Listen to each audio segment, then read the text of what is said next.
네, 반갑습니다. 네, 충북 제천에서 왔습니다. 오늘 아침에 일어나 보니까 눈이 많이 내렸더라고요. 그래서 자가용 타면 안 되겠구나 싶어서 그래서 4분 타고 11시 반부터 왔습니다.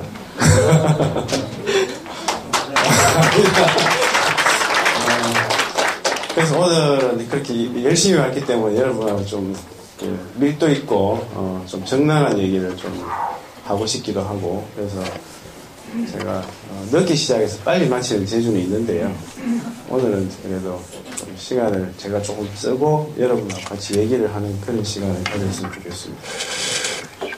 저는 97년도부터 저 경남 산청에서 이제 간지학교를 만드는 일을 했고, 그때 2000년대에서 이제 키 작고 잘생긴 순서로 교장을 뽑아가지고요. 제가 교장이 됐습니다. 계속 키 작은 사람이 안 나타나가지고 제가 장애까지 교장을 하다가 잘생긴 게 이제 말이 안 통해가지고 그만뒀습니다. 작년에 그만두고 올해부터는 그 지역에 부모님들하고 이제 교사 가정이 한 30가정 이상 이제 애들 때 모였어요. 귀농귀촌을 하신 거죠. 그래서 마을 만들기를 좀 해야 되겠다.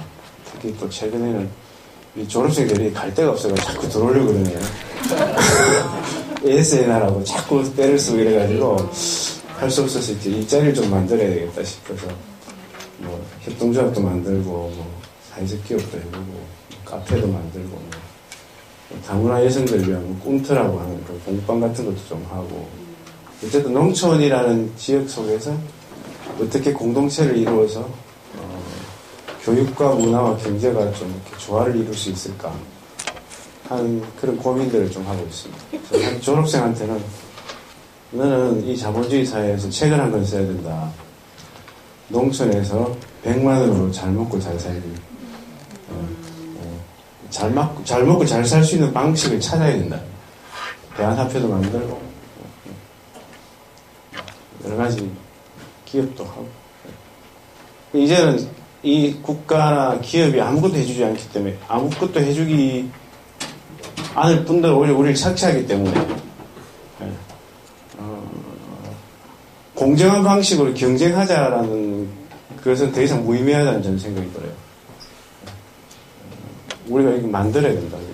경쟁이 아닌 방식으로 뭘 만들어가야 된다. 협동에도 좋고 배려도 좋고. 왜냐면 지금 20대들 50이 되도록, 제가 이제 5학년 2반인데요. 50이 되도록 정규직을 못 가질 확률이 50에서 60%입니다.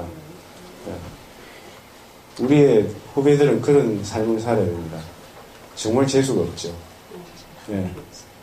부모들은 늙어도 죽지도 안 하고 부양을 가지고 점점 늘어나고, 네.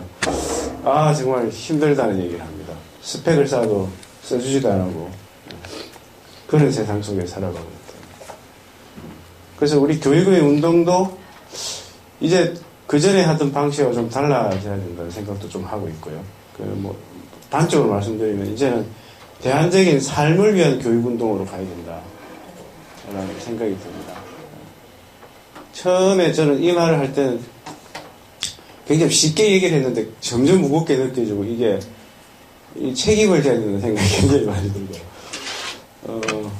학교만 하는 것이 아니라는 거죠. 왜 학교라는 것이 지금은 이미 자기 한계를 가지고 그 속에서 하는 방식이기 때문에 대다수의 아이들을 패배자로 만드는 것에 대해서 굉장히 무기력합니다. 어떻게 할 방법은 없어요. 지난번에 교사들 직무연수를 하는데 강남에서 고3 담임을 하시는 선생님이 저한테 울면서 술 사달라고 그러더라고요. 제가 술 사드렸죠. 내가 제일 많이 한 말이 뭔 줄 아냐고. 애들한테 꿈 깨라. 꿈 깨란 말을 제일 많이 했다. 선생님, 나도 선생님처럼 선생님 할래요. 몇 등인데 꿈 깨라. 나도 병든 사람 고치도 의사 할래요. 상위 1%냐? 꿈 깨라. 계속 꿈 깨라는 얘기를 하죠. 어떻게 하면 꿈을 꾸라고 얘기를 할 수 있냐는 거죠. 그래서 그런 고민들을 교육자라면 지금 가지지 않을 수가 없다라는 거예요. 반에서 5등 밑으로 해줄 말이 없답니다. 그냥 자빠지 자든지. 여기 교사 선생님들 좀 계시죠? 거기 고등학교 교실에 한 30명 아이가 있으면 한 20명은 좀비입니다.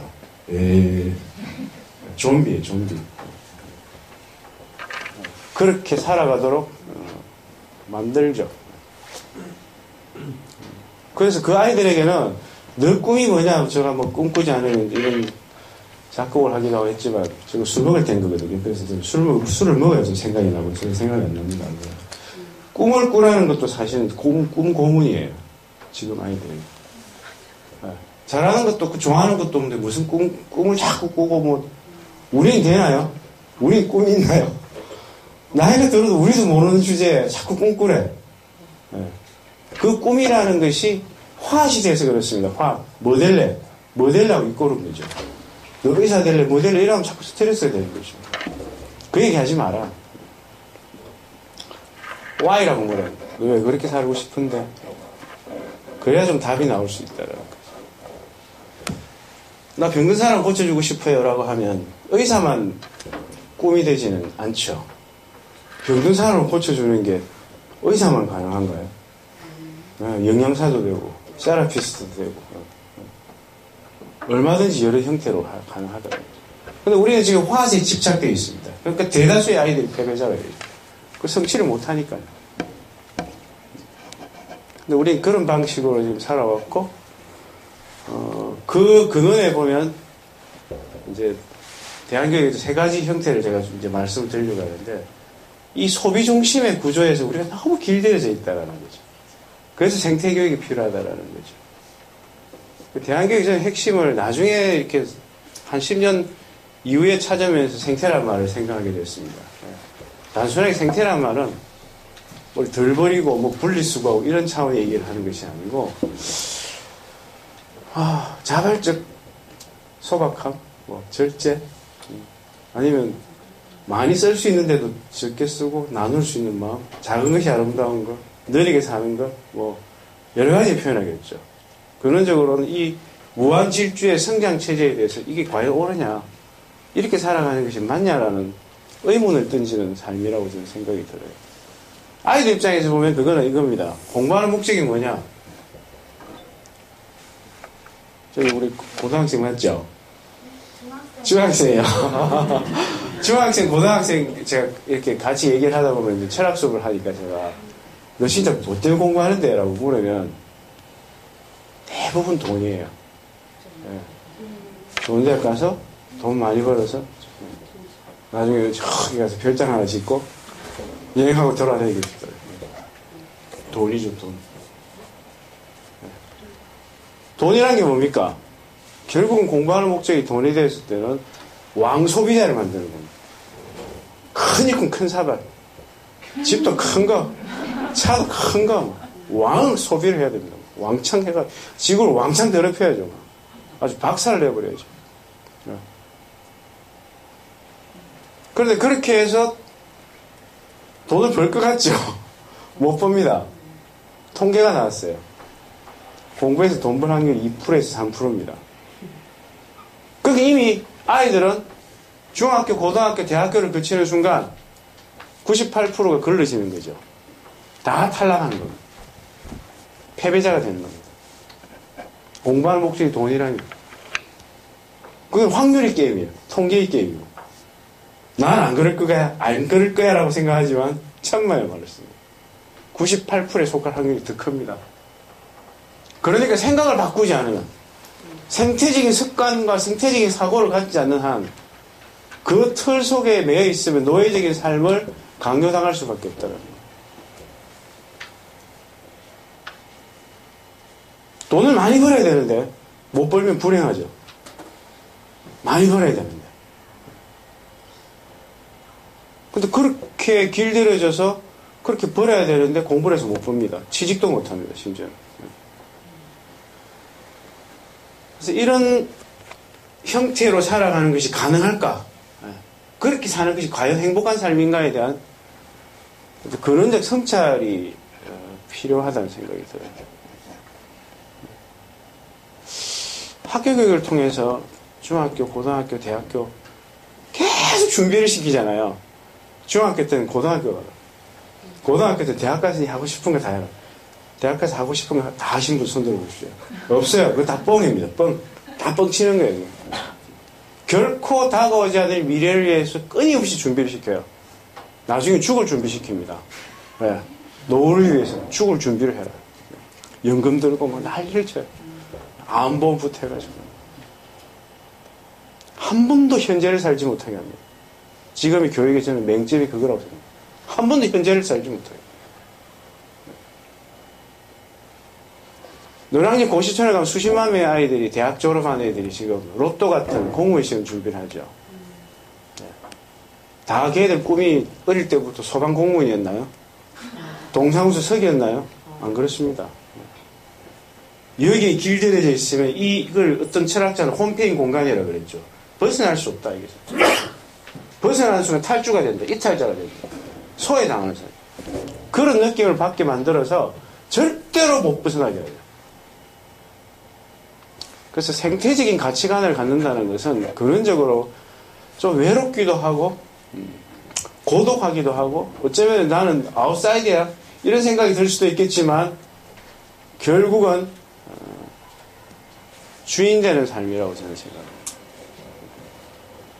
간디도 그래서 진정한 문화라 문명이라는 것은 내가 갖고 있는 욕망을 자꾸 조금씩 섬세하게 줄여가는 것이라고. 그 말은 내한테 이런 거죠. 정말 나한테 필요한 것이 뭘까? 내가 지금 필요하다고 생각하는 게 엄청 많을 텐데 이거 다 돈으로 주고 사야 되는 것들이죠. 근데 정말 이게 다 필요하나? 우리가 한 개씩 한 개씩 좀 벗어버리면 안 될까? 백화점 갈 때마다 느끼는 것이 야, 저 많은 옷을 누가 사 입지? 저 많은 옷을.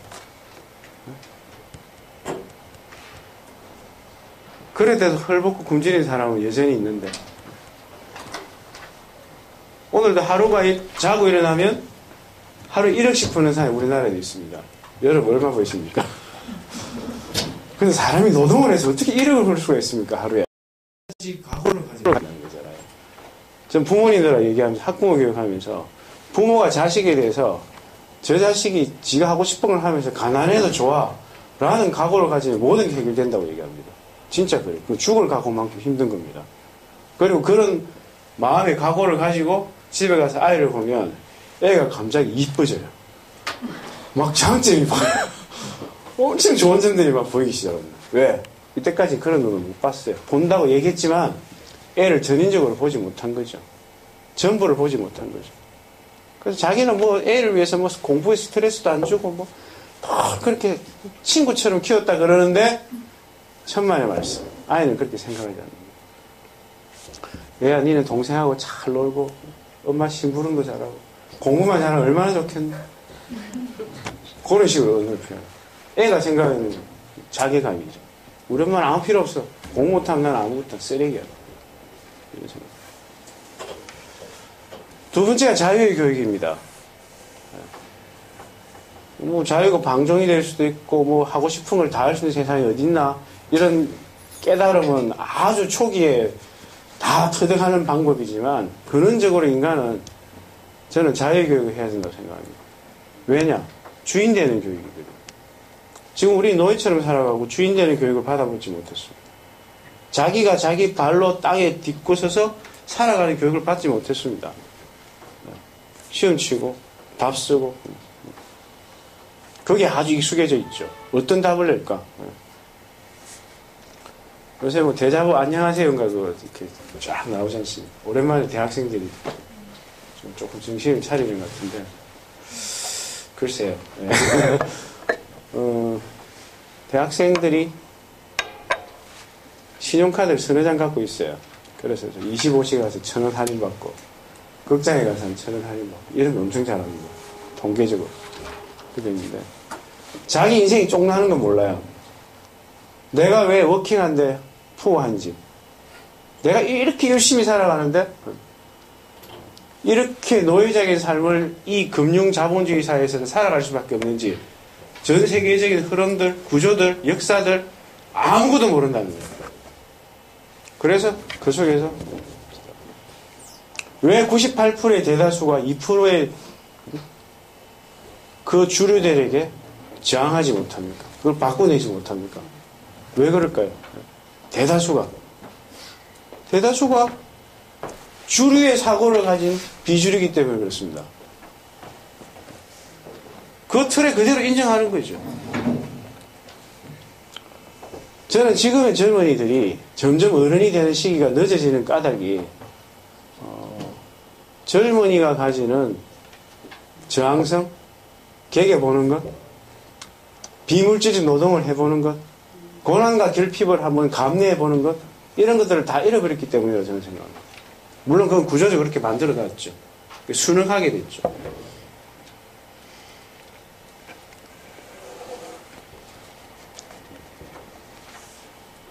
지난번 제가 은사인 교수님을 만나니까 그 교수님이 굉장히 명문대학교라고 불리워지는 학교에서 아이들을 가르치는데요. 그러더라고요. 요즘 애들은 대학생들은 착한 어린애라고. 착한 어린애라고. 진짜로 학기 말이 되면 부모님한테 전화가 온대요. 우리 애 학생이 B입니까? 진짜로 항의를 다 한대요. 그 다음에 이 수강 신청을 할 때 다 부모님과 상의해서 다 알았어요. 착한 어린애. 길 내려지는 아이. 결코 불의를 보고도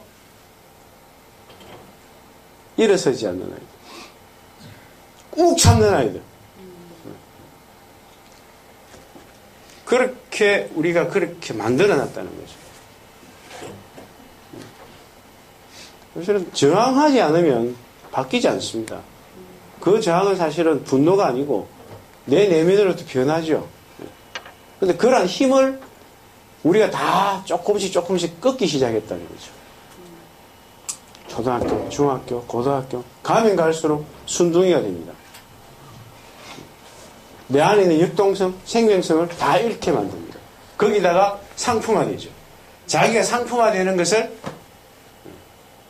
그대로 받아들입니다. 그러니까 학부형사에서 하는 일들이 저는 굉장히 중요하다고 생각하는 이유가요. 지방에 가서 진짜 아이들하고 얘기를 하면 애들이 스스로 자기를 지잡대라 그래요. 지방 잡대라 그래요. 네. 그러고 그럽니다. 내가 여기 있을 놈이 아닌데 그만 수능이를 설사를 해가지고 계속 서울로 갈 생각. 전혀 주인된 삶을 살아가기가 어려운. 그래도 배우는 과정이 또 어떻습니까? 요즘 뭐 교과서 문제 때문에 난리를 치지만 친일과 친미와 독재가 미화되는 세상입니다. 그런 걸 배워서 어디다 쓰겠어요? 네? 무섭지 않습니까, 여러분? 정신대 할머니가 군인들 따라다녔대요. 그걸 교과서에 수록하고 있는데 그걸 고치지 않습니다.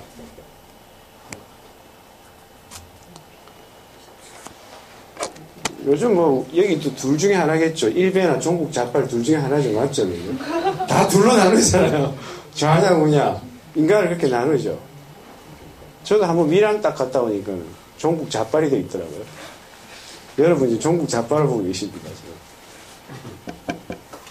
그렇게 세상을 만들어놨습니다. 그런데도 분노하지 않습니다. 저항하지 않습니다. 물론 촛불이 있었고 끊임없이 그렇게 저항하는 사람이 있지만 이 전체적인 흐름이 그렇다는 거예요. 거기에 큰 역할을 한 것이 교육이라는 겁니다. 하긴 뭐 박근혜 정부가 전교조는 살려줬죠. 그죠? 다 죽어가는 거. 그죠? 네. 가만히 놔둬도 동맥경화로 다 죽어가는 걸 살려놨어요. 고맙죠? 네. 저도 제가 종국 좌빨이 아닌데 종국 좌빨이라 그러니까 종국 좌빨이 뭘까 공부하게 됐어요. 우리를 아주 각성시켜줍니다. 각성시켜줍니다. 사람답게 살아야지 하는 생각을, 주인답게 살아야지 하는 생각을 하게 해준다는 거죠. 사실 그렇지 얼마나 숨통막히게 합니까, 지금. 뭐 민주화를 정의를 위해서 뭐 여러분 싸우자 이런 얘기 하자는 게 아닙니다. 근원적으로 인간은 자기 생명의 근원으로 결대로 흘러가도록 내버려 두도록 해야 합니다. 근데 우리는 그렇게 못하고 있죠. 제가 학교에서 제일 많이 싸운 게 교육청이에요. 교육청이 엄청 싸웠거든요. 교육을 제일 모르는 인간들이 교육청에 다 가 있습니다. 꼴통들이 그거 다 가 있어요. 꼴통들. 지방 토호들. 이상한 인간들. 장학사라고 하는 것은 자기 실정되기 위해서 끊임없이 학교에다가 문서를 뿌려요. 뭐 하라, 뭐 하라, 뭐. 교육의 본질과는 아무 상관없는 거예요. 그런 짓을 하고 있죠. 그리고는 결국은 학교의 목적은 수월성이다라고 얘기해요.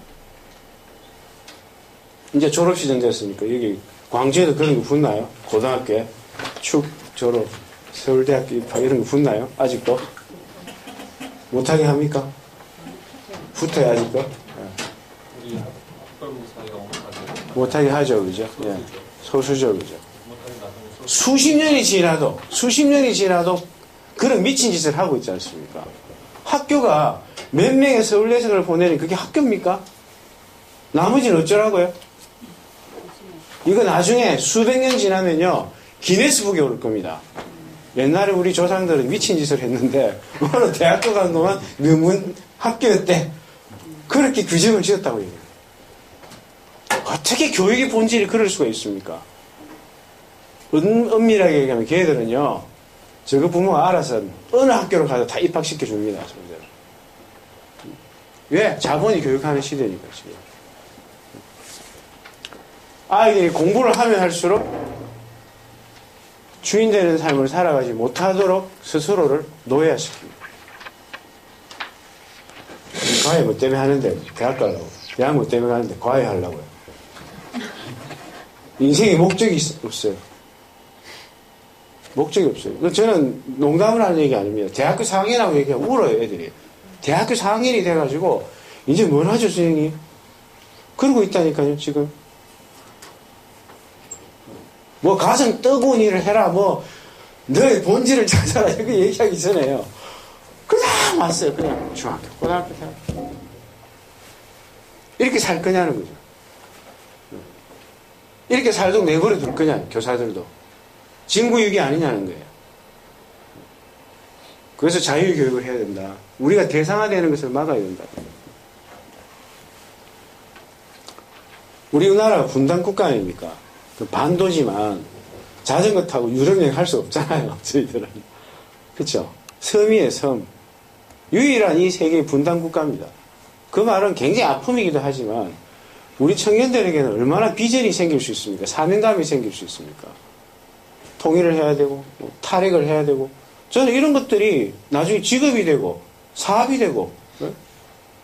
느닷없이 통일이 선물로 왔을 때 나는 신의주 같은 데 가서 사업할 거야. 말 만들기 할 거야. 뭐 이렇게 하면서 공부도 하고 이렇게 할 수 없냐는 거죠. 그런 꿈과 비전을 갖게 하는 것은 지금은 전무합니다. 할 일이 이렇게 많은데 문제가 있는 것이 답이 있다고 문제가 있기 때문에 할 일도 생기는 거죠. 저도 가만히 생각해 보니까 학창시절이 행복했으면 절대 학교 안 했을 것 같아요. 실제로 그랬고요. 제가 초등학교 때 제일 많이 꾼 꿈이 학교 불타는 꿈이었어요. 특히 방학 숙제 안 했을 때. 근데 불을 안 타요 또.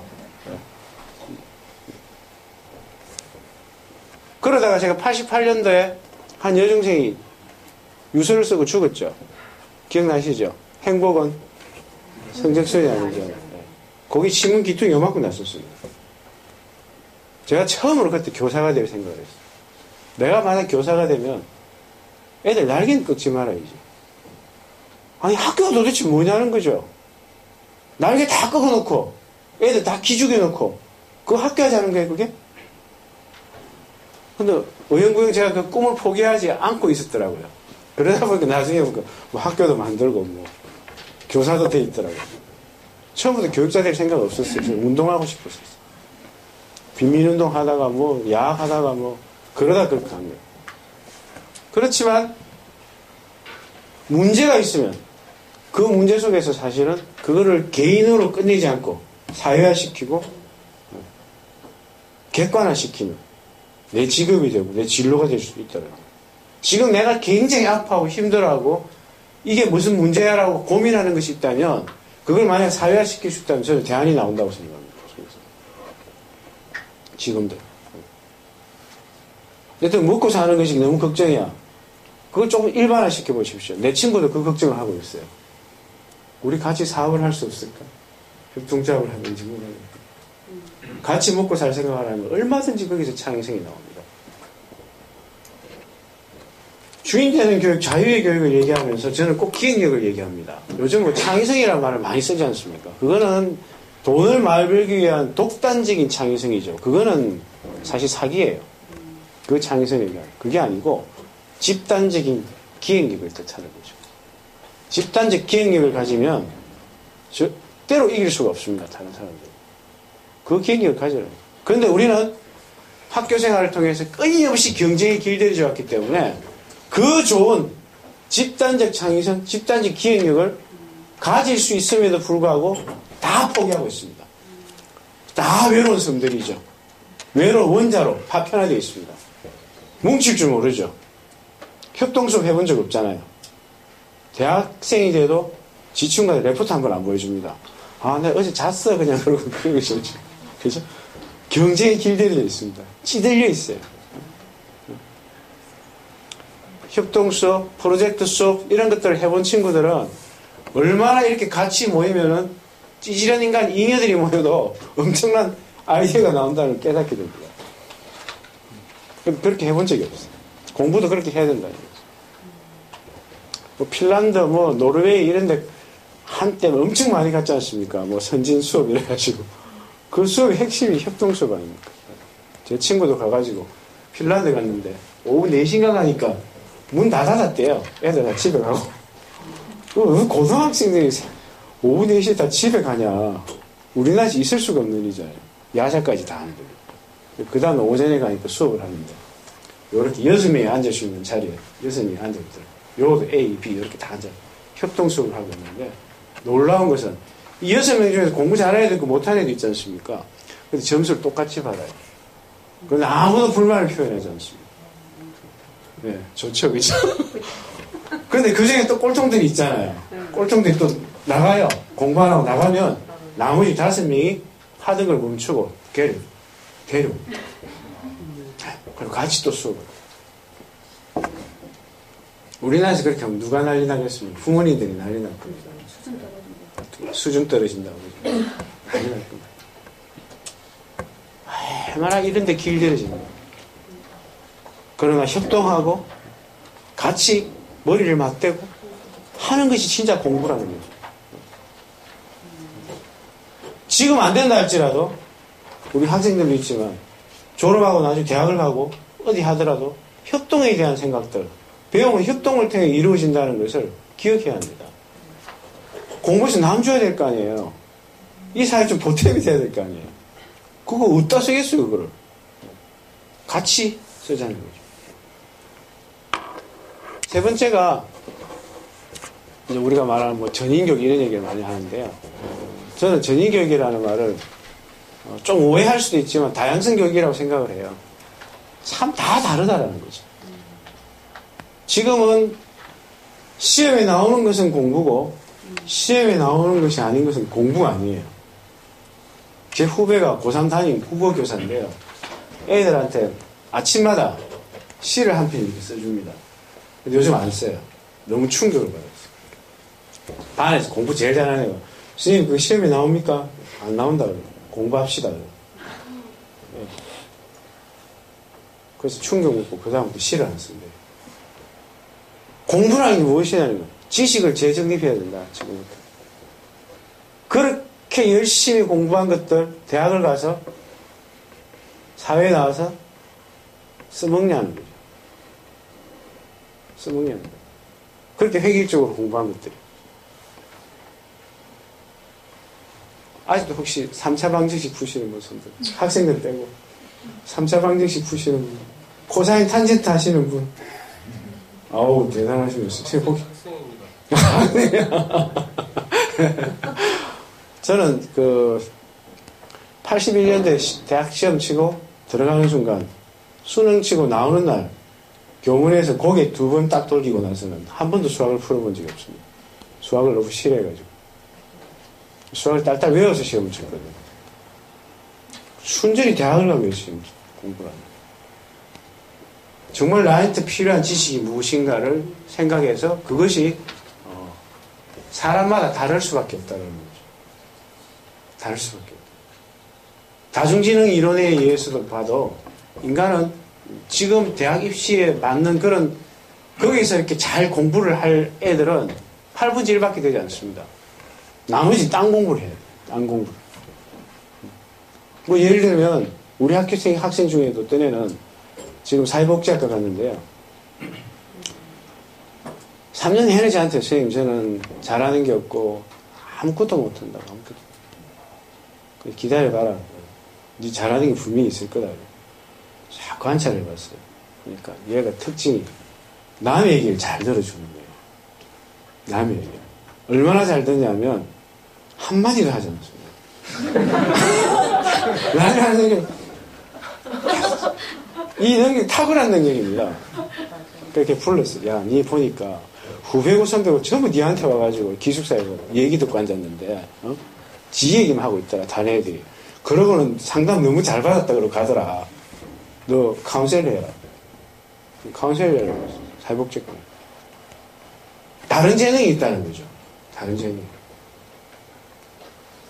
이런 공간에 있어도 이 공간을 탁월하게 분석하고 파악하는 능력이 있는 친구들이 있어요. 이 친구가 좋으시네. 앞부분을 때려 고치셨네. 다 알아요. 집에 가서 그림으로 다 그립니다. 쫙 그려요. 쓰레기통 위치까지 다 알아요. 그런 친구들은 건축가를 하든지 아티스트 하면 참 좋겠죠. 네. 지금 초등학교에서 ADHD가 막 양산된다는 얘기를 해요. 초등학교에서. 왜 갑자기 ADHD가 그렇게 많이 생겨납니까? 왜 과잉행동장애인이 애들이 책상에 못 앉아있냐는 거죠. 사실은 굉장히 오랫동안 우리가 그렇게 학교 중심으로 애들을 재편해놔서 그래요. 국산사자, 국어산수 사회자연. 2교시가 산수인데 국어책 들고 있으면 너 왜 국어책 들고 있냐고 얘기합니다. 그렇게 길들여 놨죠. 근데 그렇게 해서 어디도 집중을 못하죠. 그리고 초등학교 때는 어떤 아이들은 하루 종일 밖에 뛰놀거나 도서관에서 공부를 해도 학습 능력이 뛰어나게 향상되는 아이들이 있습니다. 특히나 최근에 와서 저는 스마트 잘 안 쓰는데, 스마트 교육, PPT 잘 안 쓰는데, 이 스마트 교육하고 나서 더 ADHD가 많이 생겨났습니다. 생각해 보십시오. 이거는 행간을 읽을 수가 없습니다. 그냥 확확 지나갑니다. 느린 아이들은 쥐약이 해요. 느리게 생각합니다. 좀 자기가 좀 느리다고 생각하는 사람 있잖아요. 나는 숙제를 남들은 30분 만에 나는 1시간 걸리고 이런 애들 있죠. 등굣길에 남들은 5분 만에 오는데 동네 슈퍼 인사 다 하고 해가지고 한 30분 걸리는 친구도 있어요. 그런 애들은 굉장히 힘들어요. 문제가 되는 거예요. 걔들은 다른 특질을 갖고 있는 거거든요. 그런 애들이 어디 가면 다른 한 군데 집중하면 엄청나게 집중을 잘해요. 그래서 헌터라고 사냥꾼의 피가 있다고 해가지고 따로 모아 그런 ADHD를 키우는 학교도 있어요. 외국에는. 얘는 유전자가 사냥꾼 유전자인 거예요. 한 군데만 집중하는 거예요. 그렇다는 거죠. 근데 우리가 내 성향이 어떤 성향인지, 나는 어떤 공부를 하고 싶어 하는 건지, 이런 것들을 발견하게 해주고, 실은 그게 맞는 맞춤형 교육으로 갔어야 하는데, 지금 우리가 그러지 못했다라는 거죠. 다 입시 교육 중심으로 그냥 가서 공부 못하는 아이, 잘하는 아이를 갈라놓았다는 거죠. 그래서 이런 상황에 대해서 거부할 줄 알아야 된다는 거예요. 나 그렇게 못난 놈 아니다라는 거죠. 나 그럼 패배자 아니라는 거예요. 가장 무서운 적은 열등감과 불안감입니다. 이 열등감과 불안감을 통해 이 자본주의는 끊임없이 우리를 노예를 만들고 나를 바보로 만들고 있습니다. 그리고 나는 요모한 요 꼬라지로 살아도 돼 라고 체념하도록 만듭니다. 거기에 대해서 우리 저항하자라는 거죠. 내가 좀 잘하는 게 없으면 어떠나요? 꼭 1등을 해야 되나요? 1등으로 잘할 수 있는 걸 갖고 있는 사람 아무도 없습니다. 엄밀하게 얘기하면. 그러니까 다 스스로 1등감을 갖고 살아갑니다. 내가 못나서가 아니고 이 사회와 교육제도 때문에 내가 길들여져서 내 속에 열등감이 있었구나라고 깨닫고 몸속 뼛속 깊이 이거 아니다라고 거부해야 내 열등감의 7, 80% 이상이 없어집니다. 그리고 열등감을 깨치지 않는 한 열등감은 전수되어서 보니까 애들한테 그대로 오더라고요. 부모 입장에서 보면 애들은 또 와요. 또 오고 또 계속. 그게 기대 심리로 오기도 하고요. 여러 가지. 그래서 이걸 끊어내자는 거죠. 내가 못난새가 아니라. 우리 여자분들도 그렇지만 우리 집사람이 물만 먹어도 살찌는 체질이거든요. 근데 이런 사회에서는 물만 먹어도 살찌는 체질이면 굉장히 외모 지상주의 사회에서는 자기에 대한 컴플렉스를 갖게 만듭니다. 아니 세상에 하나밖에 없는 우주인데 내같이 생긴 거 내밖에 없는데 얼마나 잘났느냐는 거죠. 그런데 이걸 또 뜯어 고쳐야 돼요. 다. 그렇게 하도록 만든다는 거예요. 그래서 저 마네킹이나 입을 수 있는 옷을 입어야 돼. 어? 인간이 뼈다귀가 돼야 돼. 그래 그걸 미인이라고 생각하도록 만드는 사회 속에 우리 길들여져서 온갖 열등 속에. 그래서 저는 TV 보지 않게 운동하자고 보통 가면 얘기를 합니다. 특히 아빠들 집에 오셔서 리모컨하고 친해지지 마라. 최소 일주일에 한 3일은 TV 집 보지 마라. 제가 TV 안 본 지가 20 몇 년이 됐습니다. 집에 TV가 없습니다. 가끔 인터넷에서 보고 싶은 거 봐요. 응사 이런 거 봅니다. 지금 보는데. 보는데. 그렇지만 거기에 완전히 삶이 적응이 되면 대화가 안 되죠. 소통이 안 되죠. 아빠들이 보면 자식하고 소통이 안 되는데 자기는 소통을 잘한대요. 맨날 소통하는 거 보면 소통이 아니고 일반적인 명령이에요. 숙제했나? 어디 걸래? 대화를 하기 위해서 TV를 끊어야 됩니다. 거기다가 TV는 그런 어떤 열등감을 증폭시키는 일을 참 많이 하고 있습니다. 세상이 얼마나 불공평한가를 느끼게 합니다. 아, 쟤는 얼굴도 잘생기고 공부도 잘하고 재벌이 자식이 돈도 많고 여자도 둘이네. 아, 진짜 불공평해. 이래 되는 거죠. 그 속지 말자는 거죠. 너무 거기에 길들이지. 왜? 지금 모든 핵심적 가치는 자본이 잠식하고 있습니다. 사랑이니 이런 가치조차도 자본이 다 얘기하고 있어요. 속는 거죠. 그리고 소유를 통해서 그것을 이룰 수 있다고 착각합니다. 선전에 나오는 그 여자들이나 남자들 보면 거의 사이코예요. 미친 정신병원에 다 가야 되는 거예요. 어느 정도로 미쳤냐면요. 벌판에다가 냉장고 한 개 세워놓고 그거 샀다고 좋아하고 이러고 있어요. 흰 옷 입고. 미친 년 아니에요? 네? 네. 너무 행복하대요. 그것도 벌판에서 하얀 드레스 입고.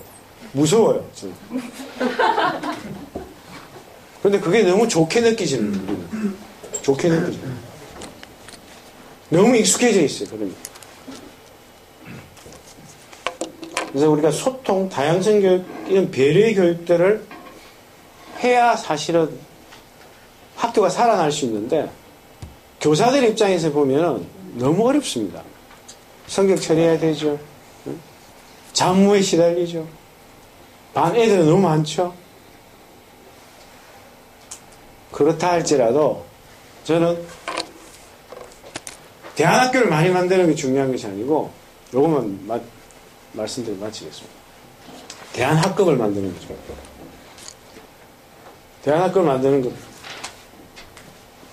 굉장히 구체적으로 하면 아이들 하루에 한 번씩 이름 불러주기 뭐 그런 거 얘기해주기 좀 힘들겠지만 번호 부르잖아요. 번호.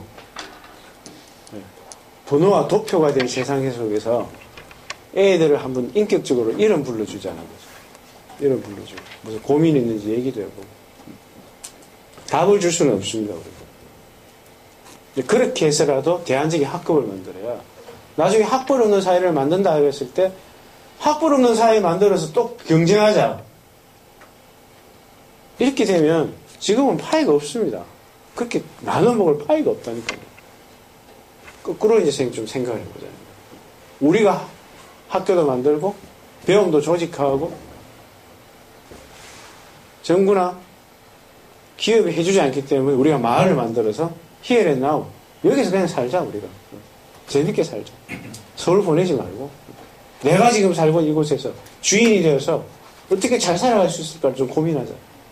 거기서 협동하고 신기루 같은 그런 어떤 도시의 생활에 대해서 물들지 말고 내가 있는 지역 속에서 해결해내자 하는 좀 깨달음도 필요하다는 것이죠. 뭐 아시다시피 지금 국가라는 것도 지금 이 금융경제에서 그냥 휘청휘청 하는 거 아닙니까? 우리 재산이 반도막이 나고 하우스푸어가 생기고 하는 것이 순식간에 일어날 수 있는 걸 기억하셔야 됩니다. 그런 상태에서 학교가 뭘 하고 있냐는 거예요. 저는 놀란 것은 프랑스 같은 데서는요, 교사들이 진보의 제1선에 있습니다. 무슨 데모 시위하죠. 최고로 많은 교사들이에요. 그 다음 고등학생들. 우리나라는 다 못하게 하잖아. 하면 종북 자빨되니까. 좀 진보적인 사고, 혁명적인 사고를 가지고 공부를 할 일이다라는 거죠. 그래야 새로운 공부를 해낼 수가 있다는 생각이 듭니다. 지금 8시거든요. 제가 6시까지만 하기로 마음을 먹었기 때문에 끊겠습니다. 여기서 끊고 지금부터는 그냥 같이 얘기를 하는 것이 좋을 것 같아요. 제가 더 해봐야 뭐 그죠. 네. 여러분들의 생각이 또 어떠신지, 어떤 고민을 갖고 있는지. 5가정이 들어왔어요. 같이 먹고 살기 위해서. 그러니까 자녀도 있었을 거 아니에요. 그렇죠? 그래서 우리 학교를 해볼까? 그런 생각을 한 거예요. 왜? 딴 데 학교 보내기 싫으니까. 그래서 학교를 했어요, 그냥. 캠프 같은 걸 이렇게 준비를 하면서 학교 해도 되겠다 싶어서 그냥 저질러 버린 거죠. 그랬는데 5명의 교사와 그 원주민들입니다. 우리 같이 이주했던 그 원주민과 17명의 청소년이 모였어요. 그래서 학교를 시작을 한 거예요. 학교를 시작을 했는데, 학교의 철학은 이제 사랑과 자발성. 사랑과 자발성이라는 거. 엄청 모호하죠, 그죠? 애들은 그럽니다. 사랑한다 그래놓고 맨날 편애하고, 자발성이라고 해서 은근하게 압력 주고, 이게 무슨 사랑과 자발성의 학교냐고. 그런 얘기를 합니다만은, 그래도 저는 중요한 것이 3년 내내, 아니면 6년 내내, 이게 무슨 사랑과 자발성의 학교냐고 학교 철학에 딴지를 거는 그 작업이 중요하다고 생각해요. 우리는 학교 다닐 때 그렇게 해본 적이 없잖아요. 학교 근국 이념, 근학 이념을 아시는 분 혹시? 자기가 나온 고등학교, 중학교, 근학 이념, 뭐 성신 근면 협동 이런 거 있잖아요. 기억 하나도 안 나죠? 안 나는 이유가 그거를 한 번도 문화시키고 학습화 시켜본 적이 없습니다. 그냥 공부만 했죠. 어쨌든 그래서 학교를 했고요. 거기에 따라 교육과정을 3가지로 나눴었습니다. 하나는 지식교육. 우리도 교육은 한다. 그런데 교과서 없이 한다. 왜? 시험을 안 치니까. 시험을 안 치는데 교과서가 뭐 필요합니까, 사실. 그래서 거기 오신 선생님들이 자기가 자기 교과서를 만들었어요. 마음대로 가르칠 수 있도록. 그래서 그래도 교육의 핵심은 교사다. 주체성을 부여한 거죠. 그렇게 하니까 선생님들이 처음에 엄청 좋아하시다가 한 몇 년 지나니까 막 불안해 하시면서 그만 교과서도 좀 써야 되겠다 그러고. 왜? 자율적으로 끊임없이 교과서를 만든다는 건 어려운 일입니다. 지식을 계속 재창출해야 되거든요. 그래서 어쨌든 지식교과도 저희들 국어도 있고 영어도 있고 수학도 다 있었습니다. 대신에 선택할 수 있는 거죠. 아이들이 선택할 수 있어요. 나는 수학은 듣기 싫어. 그래서 고등학교 3년 내내 수학을 한 번도 안 들은 친구였습니다. 근데 그 친구 이제 유엔에 가 있습니다. 만약 그 친구가 이런 입시 제도에 그대로 했으면 열등생 됐을 거예요. 왜? 수학을 너무 못하니까. 어쨌든 그렇고요. 그 다음에 이제 자립교과라고 합니다. 의식주 교과죠. 저희 학교로 오는 친구들은 농사도 지어야 되고 옷도 만들어야 되고 음식도 만들어야 되고 나중에 농부가 안 된다 할지라도 건축가가 안 된다 할지라도 집도 지어봐야 됩니다. 처음에 되게 재밌을 것 같다고 하면서 애들이 막 한다 그러거든요. 근데 여학생들 농사 시간 거의 안 나옵니다. 얼굴 탄다고. 안 나옵니다. 그래도 의무입니다, 이거는 학교를 선택한 이상 이 학교에서는 10대 때 땀을 흘리는 운동을 좀 해야 됩니다. 노동을 해야 됩니다. 머리만 커지는 건 문제라고 생각합니다. 손이 그리고 숙련돼야 됩니다. 손이. 그래서 그렇게 해서 지금 목수가 된 친구도 있고 건축가가 된 친구도 있고 농사를 짓는 친구도 있고 소수이긴 하지만 그런 직업을 갖지 않는다 할지라도 땀 흘려 일하는 것들을 배워야 된다. 그래야 나중에 한 50이 넘어서 우리 또래만 지금 다 나오지 않습니까? 대기업 갔다가. 그때 판명이 납니다. 지금 퇴직한 친구들, 50대 명퇴한 친구들이 퇴직금 다 모아서 뭐합니까? 네. 프랜차이즈, 치맥집 이런 거 합니다. 네. 10개 중에 9개 망하죠. 인생이 50에서 쪽나는 겁니다. 왜? 한 번도 생각해 본 적이 없어요. 뭔가 인생을. 땀을 일한 적이 없습니다. 펜 때만 굴려왔어요. 뭐 하겠어요? 이렇게. 안전빵이라고 파리바게트 만들고 뭐 하면 다 망해요 지금. 그래서 자력교과 내지 시기주 교육을 하고 있고, 세 번째가 이제 감성교육이죠. 뭐 감성교육이라는 건 음악, 미술 이런 거죠. 그런데 좀 차이점이 있다면은 이거는 자기와 또 다른 자기가 만나서 상대방을 서로 이해하고 표현하는 방식으로서의 감성교육이죠. 서로 다르다는 것을 이해할 수 있는 수단들이 감성교육입니다. 지금 음악 시간에 노래 잘하는 나가수 수준 돼야 설치죠. 그죠? 미술 시간에 미대 관련한 애들만 그림 그려요. 그거는 감성교육이 아니죠, 실은. 그런 교육을 받으면은 오히려 감성교육이라는 것이 뭔지를 모르고 죽을 때까지 갑니다. 그래서 꼭 술 먹고 노래방 가서 노래 불러요. 네. 그래 된다니까요. 감성이라는 것은 자기를 표현하는 방식입니다. 그래서 뭘 하도 해라. 표현해라. 표현해라. 굉장히 내성적인 친구들 있잖아요. 소심하고. 이런 친구들 제가 해보니까 연극이 끝내줘요. 연극하면요 폭발적이에요. 왜? 그 느낌 아니까. 섬세한 걸 다 표현해요. 폭발적이에요. 아 제가 저런 애였어 싶을 정도로. 내성적인 아이들. 음악을 하든 악기를 불든 연극을 하든 춤을 추든 꼭 표현해라. 자기를 표현해봐라. 뭘 하든. 잘해서 기타를 치는 게 아니라는 거죠. 표현하고 싶으니까. 그래서 뭐 동아리 활동 같은 게 이제 그런 식으로 이제 표현이 되죠. 뭐 한 친구 서너 개 이상 동아리 활동을 한다든지 이렇게 하면 최소한 몇 개 악기를 다루고 이제 졸업을 하죠, 애들이. 그거는 이제 행복의 어떤 수준하고도 연관이 있는 것 같더라고요. 행복의 수준하고. 내가 그런 어떤 아티스트가 안 돼도, 뮤지션이 안 돼도 평생 노래하고 살 수 있으면 행복한 거 아니에요? 그런 거죠. 그렇게 표현하는 걸 해봐라는 거죠. 근데 그게 이제 수업이 되니까 꼭 따로 안 해도 할 수 있으니까 좀 좋다고 얘기를 해야 돼요. 지금 영화 찍는 친구가 있거든요. 걔는 중학교 1학년 때부터 계속 영화만 찍었어요. 내 이거만 들고 다녔어요. 결국 그거 하고 있더라고요. 근데 그렇게 해도 공부를 해야 됩니다. 지금 디자이너가 된 친구가 있는데요. 걔가 고등학교 1학년 들어왔을 때 중학교 성적을 보니까 수학 빵점, 영어 빵점, 국어 빵점 다 빵점이에요. 그래서 제가 마지막으로 물었을 때 너 잘하는 게 뭐, 좋아하는 게 뭐냐. 남학생인데 꼭 여자처럼 생겼어. 옷 만들기요. 무슨 옷을 잘 만드냐. 드레스예요. 얘는 초등학교 때 드레스를 만든 거예요.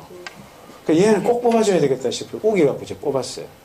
뽑았는데 진짜 놀랍게도 기말 되니까 얘가 축제를 열어요. 얘가 지 여자친구들은 다 옷을 입혀요. 드레스를 입혀가지고 패션쇼를 하는 거예요. 와 놀랐어요. 근데 이 친구가 이걸 하면서 무슨 공부를 하는 줄 아세요? 수학 공부해요. 왜? 설계하는 게 짝짝이가 나와. 할수 수학 공부를 해요. 좌우가 맞아야 되잖아. 수학 공부. 좀 전에 불어 공부를 해요. 패션을 하려면 불어를 해야 된대요. 불어 공부. 자기가 필요해서 하니까 불어를 단 6개월 만에 해내더라고요. 책을 다 읽어요. 수학도 다 해요. 기본적인 동안 다 해요. 그래, 뭐, SM 모든가 뭐, 그거 가가지고 지금 디자인하고 있는데요. 대학 안 가고 막바로 갔죠. 걔는 그걸 하는 것이 좋으니까.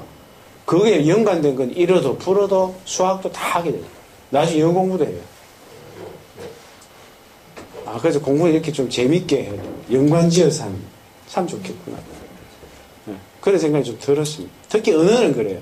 언어는 소통하기 위해서 해야 되지, 성적에 의해서 자기가 점수가 몇 점이다 하는 순간 언어학자들이 그 얘기해요. 걔는 절대로 죽을 때까지 영어 못하게 돼 있다는 거예요. 요새 초등학교 3학년 때부터 영어 가르치나요? 은근히 성적을 내죠. 내면 얘 머릿속에 입력이 돼요. 나는 영어를 못하는구나. 30명이나 30등이나 외국인을 만나도 한마디 말도 못합니다. 몇십 년을 배워요. 근데 언어는 소통하기 위해서 궁금하니까, 특히 남자친구 사귀어가지고 남자친구 영어를 잘하는 미국인이야. 에? 금방 하죠. 몇 개월 만에. 아무리 돌 때가 아니라. 소통하기 위해서 공부를 하고, 정말로 남에게 유익한 것을 주기 위해서 뭔가를 만들기 위해서 한다 그러면 그 집중도나 관심도는 따라올 수가 없다라는 거죠. 그래서 지금 세 가지를 좀 합니다. 저희들이 하고 있고요. 최근에 저희들이 이제 프로젝트 수업이라는 걸 한 5년 전부터 해가지고, 이제 그게 협정 수업이죠. 무슨 과제를 가지고 같이 이제 하는 겁니다.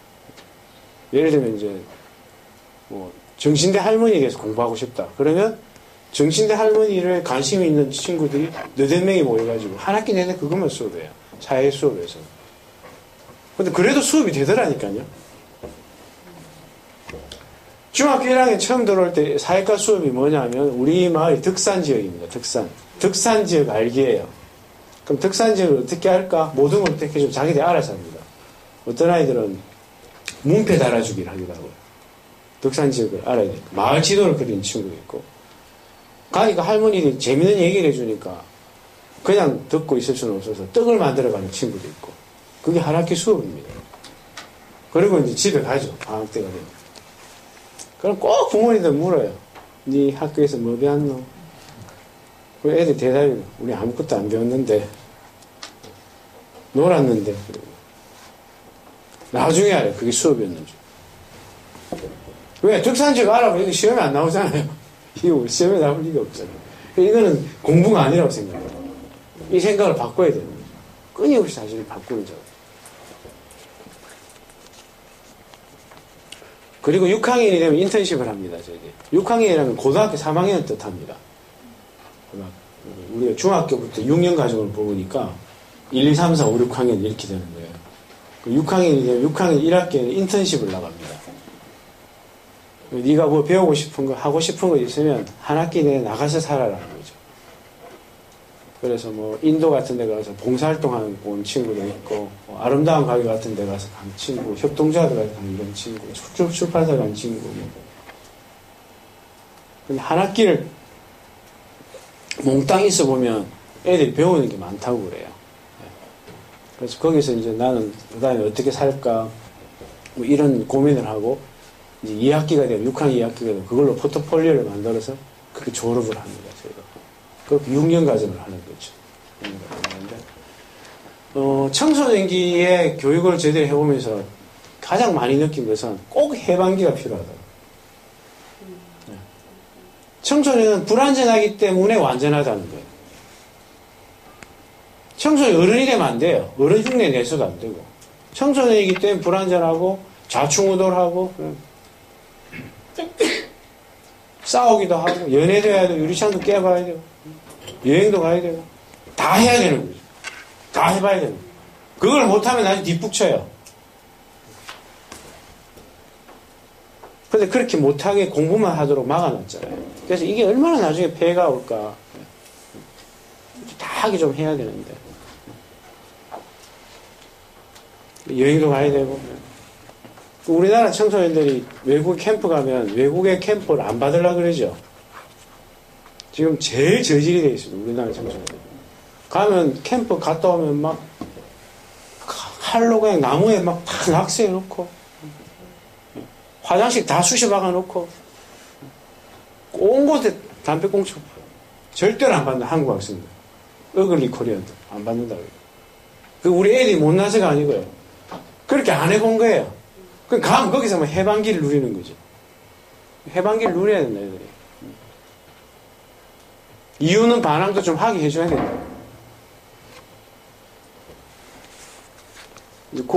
그거는 과정이 있다라는 거예요. 과정이 꼭 있어서 그럴 때 이제 부모님들은 굉장히 불안해 하시지만 그런 성장통을 겪어야 된다. 그 다음에 최근에 와서 고난과 결핍을 공부시켜야 되겠구나 하는 얘기 참 많이 합니다. 온실 속에 자라서는 안 되겠다라는 이 속에서 정말 우리가 스펙이 아닌 진짜 어떤 삶의 능력을 갖추려면 고생도 좀 하고 봉사도 하고 더 가난하고 힘들고 어려운 이웃들에게도 가고 해야 된다는 거죠. 지금 초등학교 교사들이 고시 출신들 아닙니까? 지난달에 제가 그 초등학교 교사들 직무연수를 하는데 대부분이 20대 미혼 여성들이에요. 그 얘기 다 끝나고 나니까 한 선생님이 저한테 질문을 하셔요. 선생님, 저는 지금 고민이 있다고. 뭐냐고 그러니까. 저는 공부 못하는 애들 이해를 못하겠어요. 그걸 공부 못하는 애들 반에서 몇 명이냐고 그러니까. 우리 반이 30명인데요. 27명이 공부를 못해요. 띠용. 그럼 선생님 어떻게 사세요? 그러니까 정말 3명만 보고 공부한대요. 3명만 보고. 얘들이 모범생들이죠. 이때들이 고시해가지고 공부만 해야 돼요. 심지어 요즘 교대생들이 보면요. 대학교 2학년 때부터 사설학원 다닙니다. 그렇게 해서 공교육 교사가 됩니다. 그러지 않으면 교사가 될 수가 없어요. 그러니까 경험이 전무하죠. 사람을 이해하는 능력이 전무합니다. 제가 왜 자빠져 자는지요. 제가 왜 힘들어하는지 아무 이해를 못한대요. 이해해라. 지금부터라도 배낭 짊어지고 저 네팔 같은 데 좀 돌아다니고 안 돼 우리나라 빈민촌 좀 다니고 한번 댕겨봐라. 사람들이 얼마나 힘들고 어렵게 사는지 응? 꿈을 갖는다는 게 얼마나 어려운 건지 공부 못하는 애들이 공부를 못하는 게 아니고 어떤 고민이 있는 건지 사실은 그래서 왜 책을 싫어하는지를 이해를 해야 된다는 거예요. 걔네들을 위해서 교사가 필요한 거 아니에요? 그 27명의 아이들을 위해서 근데 학교 거꾸로 돼 있다는 거죠. 그걸 우리가 좀 이렇게 이제 고쳐보자. 지금 우리 이 학생들이, 청년들이 교사하고 싶으면 그런 교사 하시면 돼요. 더 고생하고. 내가 좀 문제라도 한번 대보고. 고생도 하고. 그래야 그게 이해가 되죠. 일부러 문제를 일으키지 마시고. 제가 시켜서 그랬다고 그러지 마시고. 하여튼 그렇게 해서 한 15년이 학교가 지났고요. 지금 와서는 처음에는 교육운동을 하기 위해서 이런 학교를 했는데 그 말은 대학교를 많이 만드는 것이 목적이 아닙니다. 그래도 좀 이렇게 기존교육에 좀 파문도 좀 던지고 변화도 좀 시키고 싶어서 학교를 했는데 그런 목표에는 달성하지 못한 것 같아요. 솔직히. 학교를 하니까 또 이게 제도화가 돼요. 그래서 저희도 산청에서 인가를 해준다 그래서 인가를 받았으니까 인가 받은 학교 교장 한 2년 하다가 뛰쳐나와가지고 2002년도부터 제천에 이제 중고등학교를 세워서 이제까지 왔는데 아직 인가를 안 받고 있습니다. 약속을 했거든요. 인가 받아보니까 애들 또 내신 성적 내야 되고 그러니까 또 중에 40명 뽑으니까 한 학년 40명 뽑아요. 심한 경우에 6명이 자퇴를 해요. 40명 중에 40등 이런 애들이 또 스트레스를 받는 거예요. 대안학교까지 와가지고. 그래서 공부라는 잣대로 애들을 하지 말자 그래놓고 우리가 또 그 짓을 하고 있더라고요. 인가를 받는 순간 할 수가 없는 거예요, 이게. 그래서 저희가 아직 견디고 있습니다. 대신 그러니까 어렵죠. 교사들 월급이 기존 학교 교사들이 한 3분의 1밖에 되지 않습니다. 근데 거기에 이제 동의한 분들이 와서 계시죠. 그렇게 살고 있습니다.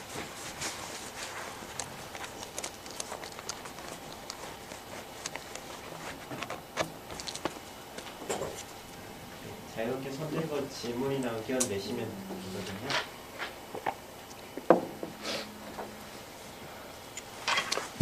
사실 좀 더 말씀드리면 제가 지금 대한대학을 만들고 있거든요. 대한대학은 저는 자치대학이라고 생각합니다. 그래서 지금 서울에서 2년째 지금 일반 학교 나온 애들, 그 다음에 대안학교 출신들, 홈스쿨러들, 이 친구들 한 20명이 모여서 학교를 만드는 작업을 하고 있어요. 그건 이제 컨슈머 개념이죠. 내가 생산도 하고 소비도 하는 거죠. 뭐 예를 들면 내가 만들고 싶은 과목이 있다.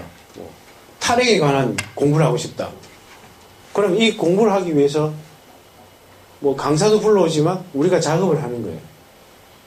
그래서 거기에 대한 등록금도 만들고 뭐 그렇게 하는 자치대학이에요. 잘 될지 안 될지 모르겠지만 뭐 아이들이 해보려고 지금 노력을 하고 있고 뭐 어른들 몇 사람이 뒤에서 좀 뒷받침을 하고 있는데 저는 궁극적으로는 한국 사회가 좀 다른 형태의 공부를 할 수 있는 전문적인 기관들이 좀 필요하다는 생각이 들어요. 그것도 서울에 있는 뭐 한두 개 학교가 아니고 광주에 몇 개가 생겼으면 좋겠어. 그렇게 깊이 있는 공부를 할 수 있는 뭐 고미수 쌤이 하는 그런 것처럼 곳곳에 좀 그런 게 생겨서 의존하지 말고 그 속에서 자치적인 학문들을 좀 키워나가는 작업을 하면 좋겠다는 생각이에요. 왜? 지금 대학에 그렇게 비싼 등록금을 내도 대학이 아무것도 안 해주잖아요. 취직 공장을 만들어 놓고 취직도 안 시켜줘요. 세상에 그런 부실한 기업들이 어디 있습니까? 지가 알아서 다 그래요.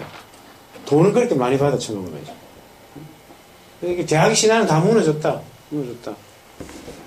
우리가 정말 내가 살고 싶은 세상을 위해서 만들어야 될 것들이 있다면 내가 만들어야 돼. 누가 해주지 않으니까.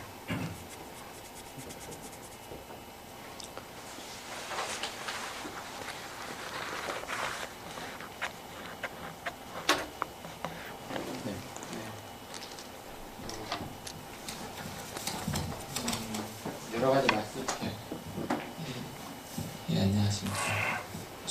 저는 목포에서 왔고요. 말씀하신 초등교사입니다.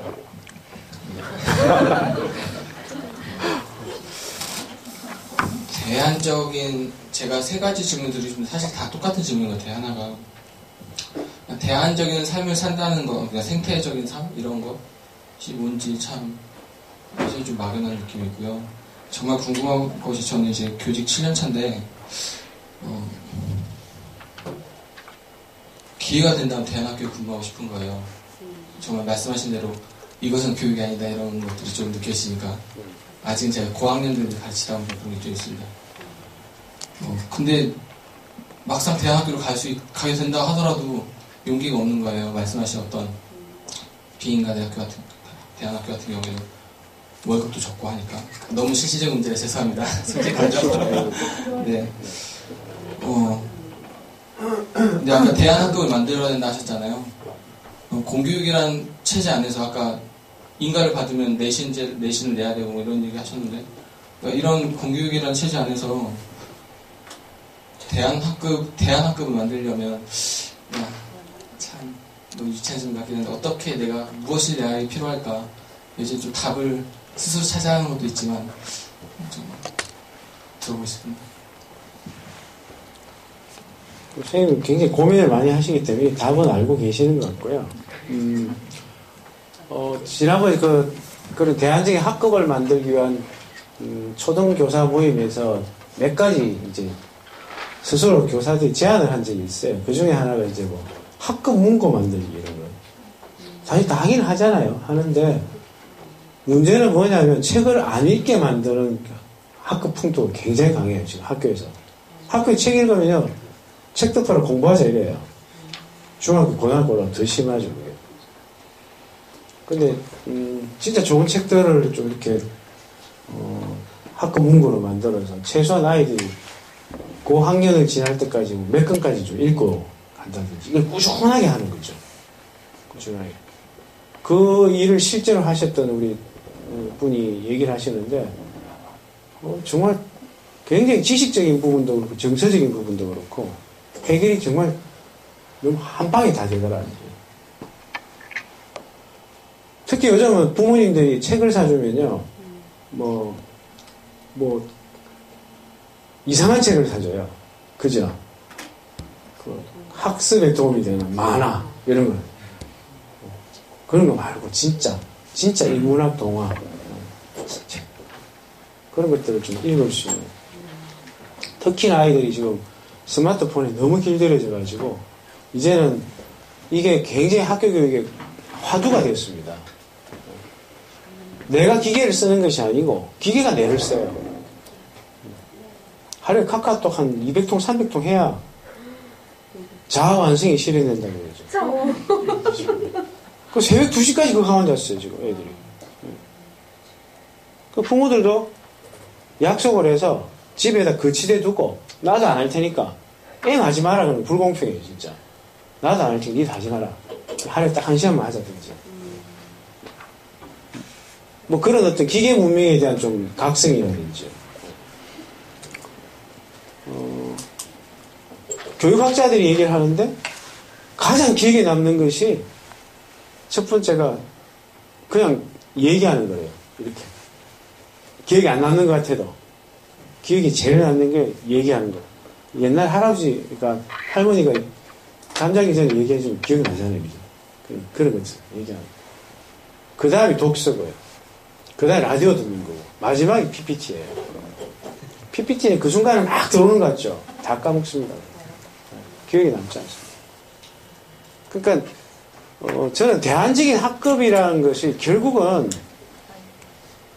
교육이라는 게 만남이라는 얘기 참 많이 하는데 만나야 된다는 거죠. 아이들을. 애들 안 만난다니까요. 요즘 교사들이. 애들을 만나지 않습니다. 뭐 조용한 데 하루에 한 명이라도 만나보라는 거죠. 그러면 1년 지나면 다 한 번씩은 만날 거 아니에요. 근데 안 만납니다. 애들이 입에서 그렇게 얘기하면 난 우리 선생님이 뭘 얘기했는지도 모르고 나하고 한 번도 얘기해 본 적이 없어요. 그러니까 대안학교가 별거겠습니까? 한번 이름 불러주는 거, 기억하는 거, 고민에 대해서 한번 들어주는 거, 뭐 그런 거 아닐까요? 그런 의미에서 저는 대안학급이라고 좀 생각하는 거예요. 그때 그 교사들이 그런 얘기를 했었어요. 그러니까 막 눈에 띄는 어떤 독특한 테크닉 같은 거는 스스로 개발할 필요가 있고, 뭐 그 환경에 따라서 할 수 있겠지만, 근원적으로 만남의 교육을 내가 하겠다고 하는 태도, 그 다음에 내가 싫어하는 아이들, 내가 싫어하는 애들 억지로라도 더 만나보기. 왜? 사람은요, 기가 있어서, 기가 안 맞는 애들은 싫어합니다. 부모도 편애하잖아요. 그래서. 편애하는 건 어쩔 수가 없어요. 근데 티를 안 내야 되죠. 티 내면 엄청 상처가 되죠. 마찬가지로, 모범생이었던 교사들은 모범생만 좋아합니다. 자기 얘기 잘 듣는 아이들. 끄떡끄떡하는 애들. 그런 거 말이에요. 꼴통을 일부러 좋아해보라는 거죠. 꼴통들. 얘는 도저히 안 될 것 같아 문제하라고 머릿속에 느껴지는 아이부터 먼저 한번 만나보라는 거죠. 뭐 그런 태도가. 뭐 그런 것들이었어요. 그런 걸 얘기하면서 대안적인 어떤 사회, 대안적인 교육 얘기를 했었어요. 그래서 저는 뭐 우리 선생님이 이제 그죠 7년차 되셨으면 이제는 우리 학교에서는 7년 되면 안식학기 주거든요. 네. 다 버닝아웃 소진돼요. 그때 되면 7년 열심히 아무리 열정이 있는 사람들 하고 나면 한 학기나 1년 좀 쉬어야 돼요. 여행도 좀 다니고. 근데 공부는 그렇게 어렵잖아요. 스스로한테 좀 힘을 주셔야 돼요. 그런 질문도 좀 이렇게 좀 정리를 하시고, 아니면 공격교사들이 한 10년 차 넘어가니까 자아실현을 헬스클럽에서 하시더라고요. 학교에서는 안 돼, 이게. 특히 교무실이 너무 힘들대요, 교무실이. 다른 교사에 압박감도 심하고요. 그래서 이거 좀 교사 문화 어떤 그런 걸 좀 푸는 게 좀 필요하겠구나 그런 생각이 들었습니다.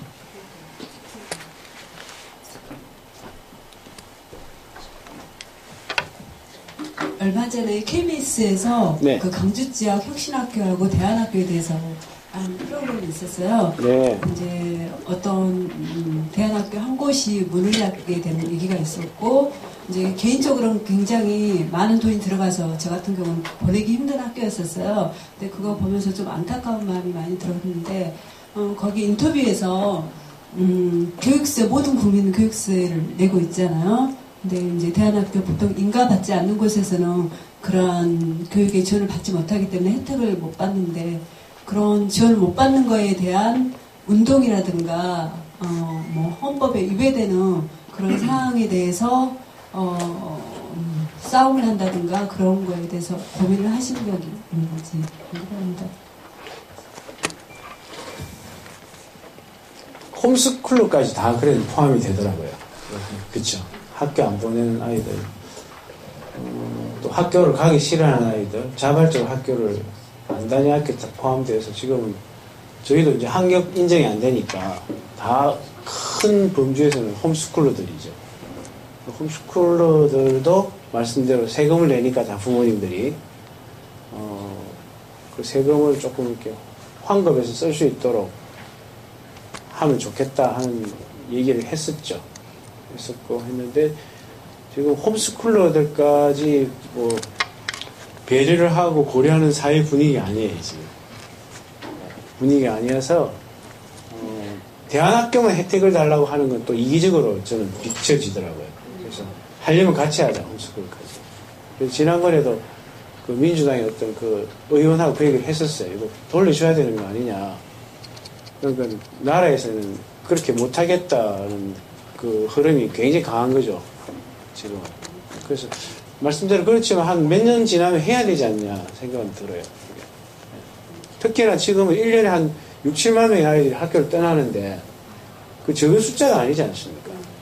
적은 숫자가 아닌데 그 아이들을 문제가 있는 것처럼 낙인 찍거나 하는 정서적인 문제도 클 뿐더러 경제적으로도 좀 이렇게 공평하게 자기가 세금 낸 것에 대해서는 좀 받아야 되는 그런 문제가 있는데 근원적인 사고는 그거죠.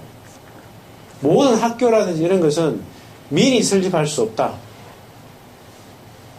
국가가 인정해야 돼. 국가가 설립해야 된다는 사고가 큽니다, 지금. 관주도형이죠. 이 사고를 깨트리지 않는 한.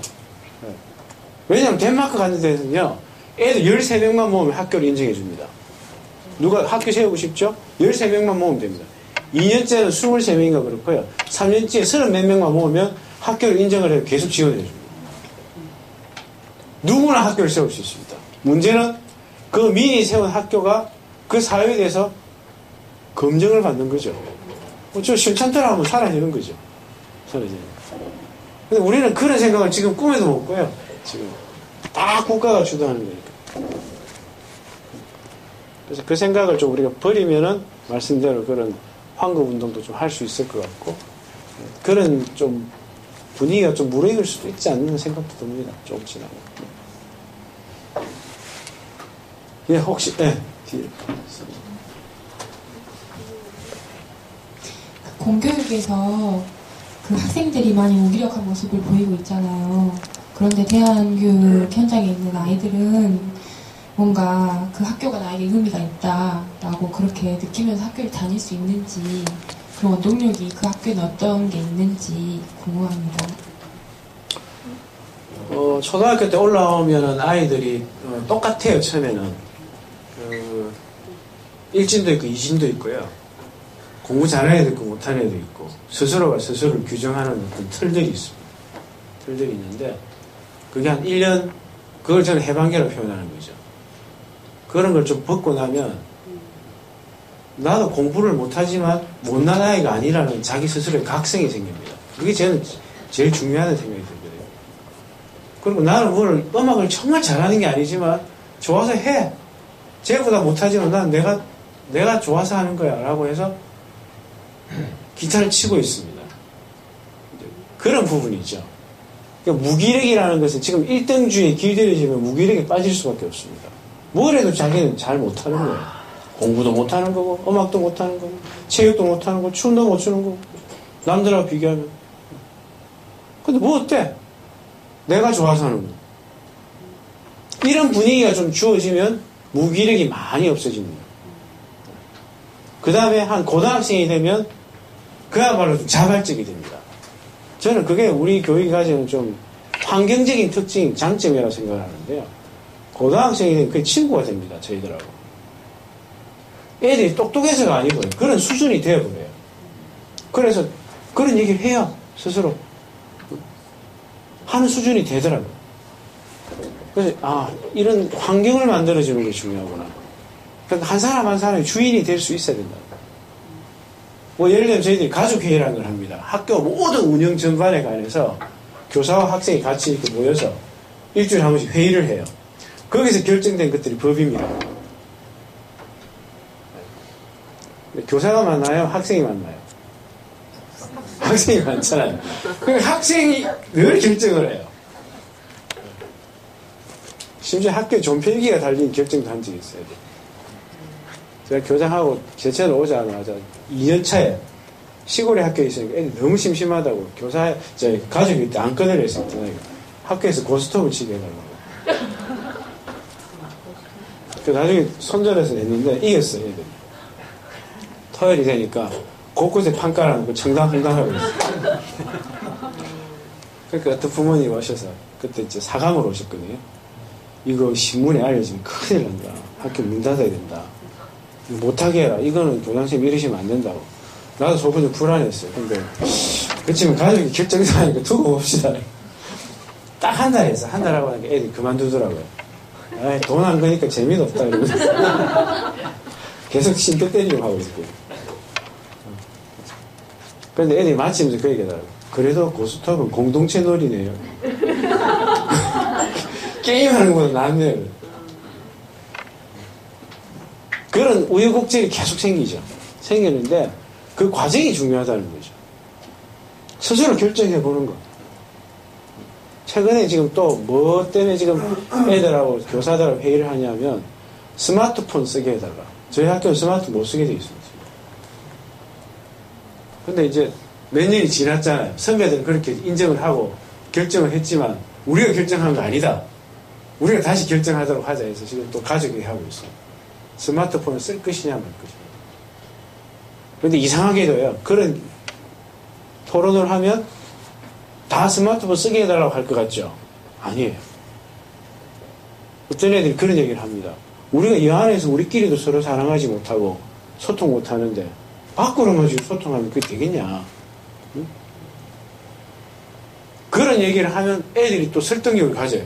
아 그런가? 이러면서 또 이러면서 막 쏠려요 그쪽으로. 네. 믿어주는 거죠. 그래서 잘못된 결정을 할 수도 있고 어른이 보기에 우려스러운 결정을 할 수도 있지만 한번 해봐라. 뭐 어때? 다시 고치면 되지. 그래서 교사도 같이 배운다는 거죠. 일방적으로 교사는 가르치는 존재가 아닙니다. 정말로 생명을 보면 배울 게 너무나 많아요. 너무나 많아요. 우리가 안 되는 게 훨씬 많습니다. 기성세대가 안 되는 것들이 너무 많고요. 우리 너무나 감추고 있고 목이 뻣뻣하고 진짜 다른 것을 인정하지 못하고 애들은 6년의 기숙사 생활을 통해서 적은 말로 얘기하면 생활의 달인이 돼요. 네. 너희도 한 6년 살아봐라. 도를 통해서 부활 성천한다 그래요. 경험하는 거니까. 진짜 공동체를 경험해 보는 거예요. 그래서 그런 무기력이라는 것이 저는 지금 기존 아이들에게 굉장히 큰 문제인데 아이들 탓이 아니라고 생각해요. 그런 환경만 좀 만들어주면 성적으로 줄 세우지 말고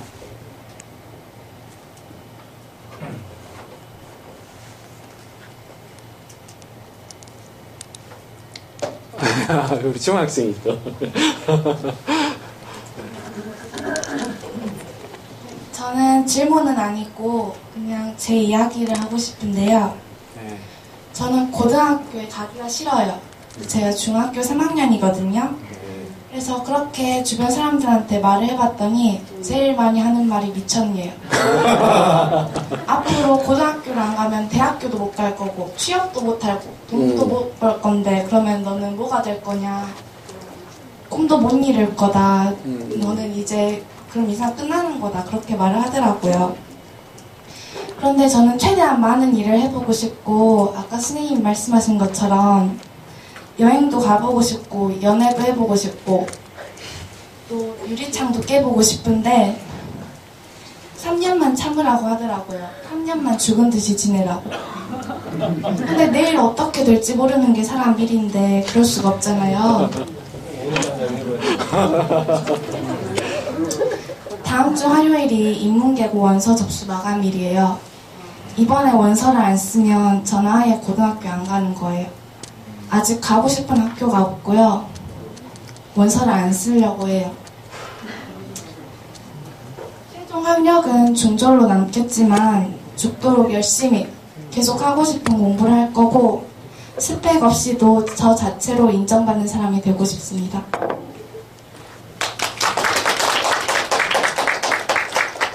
인생의 선배님들이 다 격려를 좀 해주셔야 될 것 같아요. 멋있죠? 네. 일단 학교를 그만두면 학교를 나가는 게 어떤 뭐가 잘못이 있거나 문제가 있다라고 생각하는 이 사회적 관념을 버려야 됩니다. 배움은 어디서나 가능하고, 오히려 학교에서 더 많은 걸 못 배울 수도 있어요. 제가 지금 학교 넘어라는 그 홈스쿨 네트워크를 좀 관리를 하고 있는데요. 거기에 있는 20대 초반 내지 10대 후반의 아이들이 얼마나 성숙한지 몰라요. 얼마나 치열하게 사는지. 그 말씀은 그래도 혼자 외톨이가 되지 말고 학교를 그만두시더라도 학교 밖 배움의 어떤 네트워크를 좀, 광주도 분명히 있을 겁니다. 그런 친구들하고 그죠? 좀 연관을 해서 진짜 많이 배우시고 그걸 부모님에게 설득을, 정리를 해내야 돼요.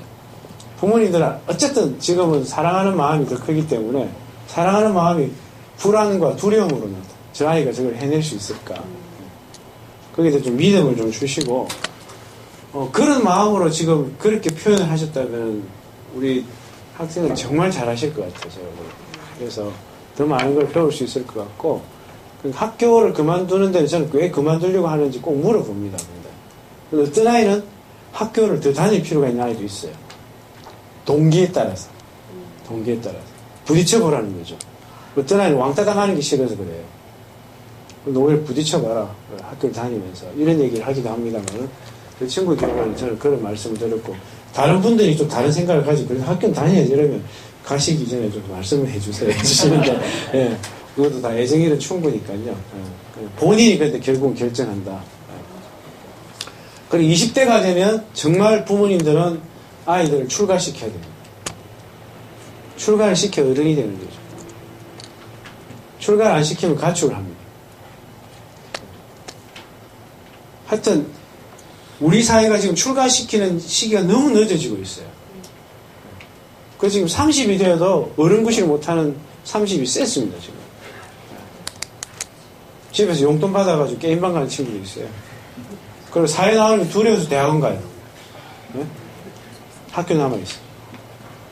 좀 저항적으로, 좀 용기를 가지고, 대신에 네트워크를 가지고, 힘을 좀 뭉쳐서 좀 해보시라는 거. 축하드립니다.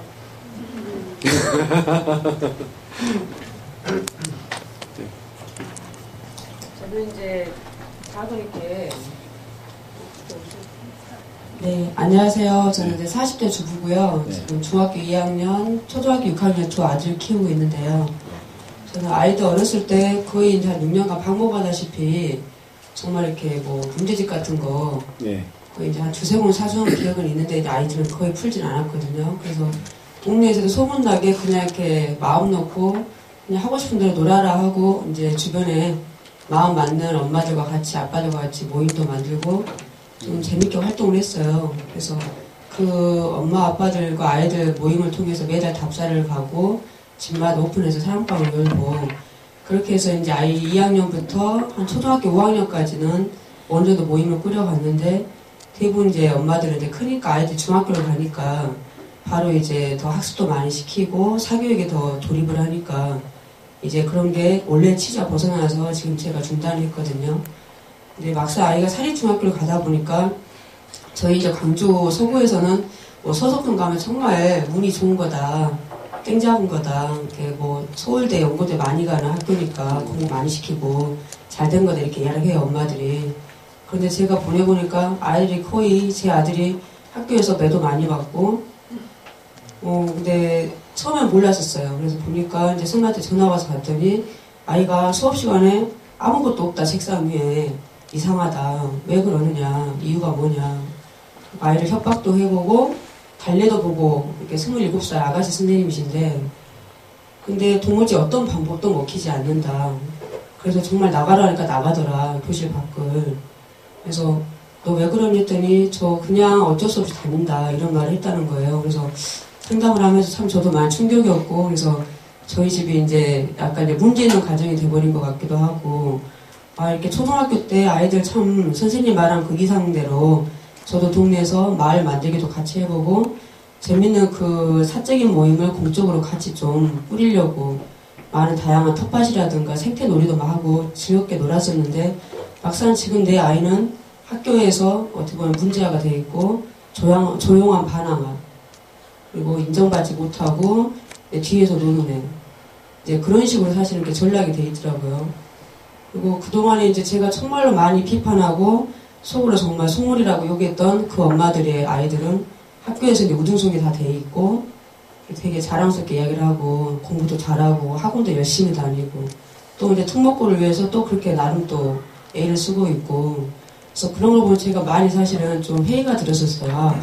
나는 아이들 어렸을 때 10년 시간을 정말 이렇게 자연 안에서 시골스럽게 좀 키우고 싶었고, 아이들이 정말 농부가 되고 싶다면 농부가 될 수 있게 해주고, 어부가 되고 싶다면 어부가 될 수 있게 해주고, 그런 마인드로 이렇게 살아왔는데, 그 자체가 굉장히 순진하고 너무 이상주의자 아니냐, 이게 한국 사회에서 말이 되느냐, 그래서 그런 생각 때문에 좀 괴로웠던 것 같아요. 아이가 중학교 간후로.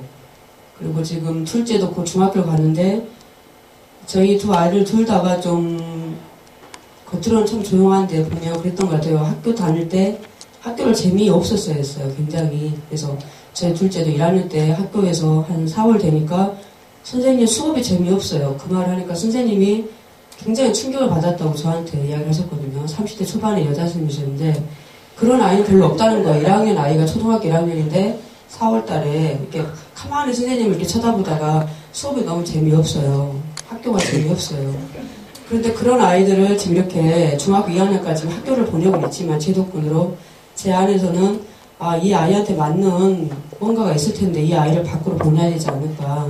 지금 이렇게 정말 학교에서는 외면당하고 너무 하고 싶어 하는 게 아무것도 없이 중학교에 있는데, 둘째도 이제 마찬가지로 중학교 올라가면 또 그런 비슷한 전철을 밟을 수가 있거든요. 그래서 고등학교를 정말 간디 학교든 다른 대안학교든 정말 보내고 싶다는 생각을 하고는 있어요. 그런데 그 이제 학생을 어떻게 또 뽑는지, 기준은 어떤 건지 사실 그런 것도 정확히 좀 알고 싶고요.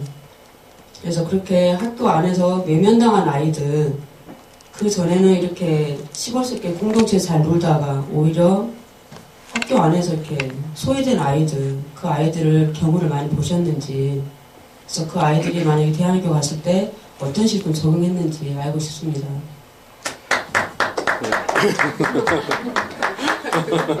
아니, 아까 저 중학교 3학년의 네. 아이만큼이나 지금 행복한 순간에 와 계신 것을 축하드립니다.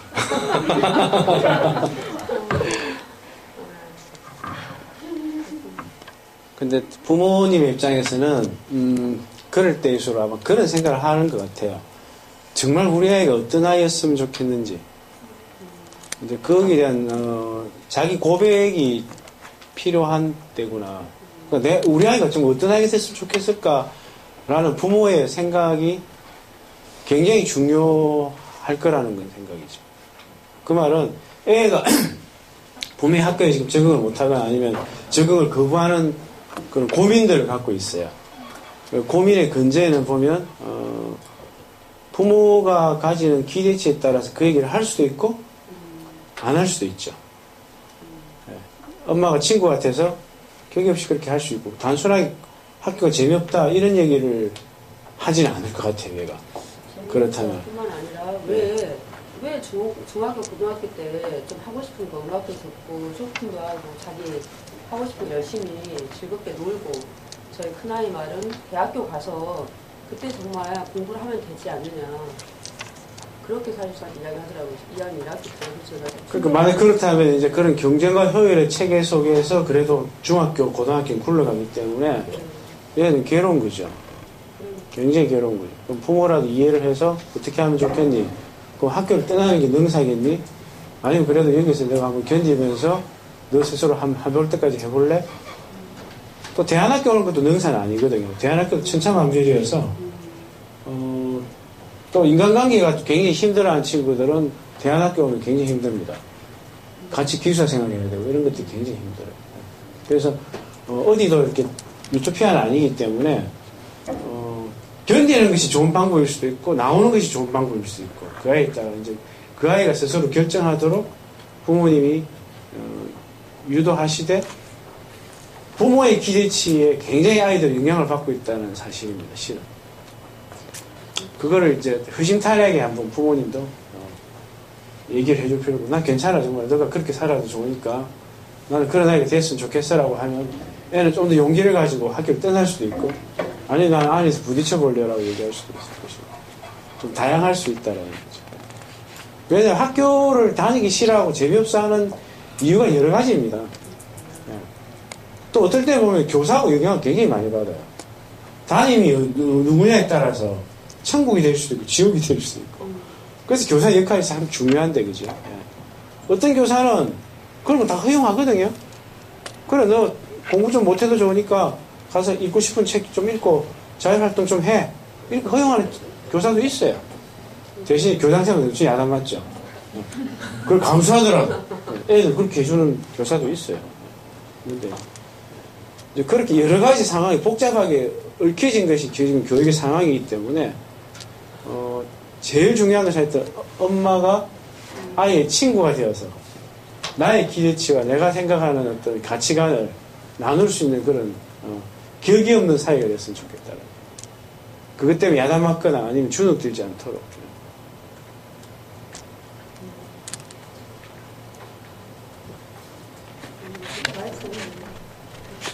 네, 안녕하세요. 네. 제가 지금 네, 저는 옆집에 사는 지금 초등학교 2학년 엄마인데요. 저는 막연히 공교육 학교가 싫어서 아이를 대안학교에 보냈어요.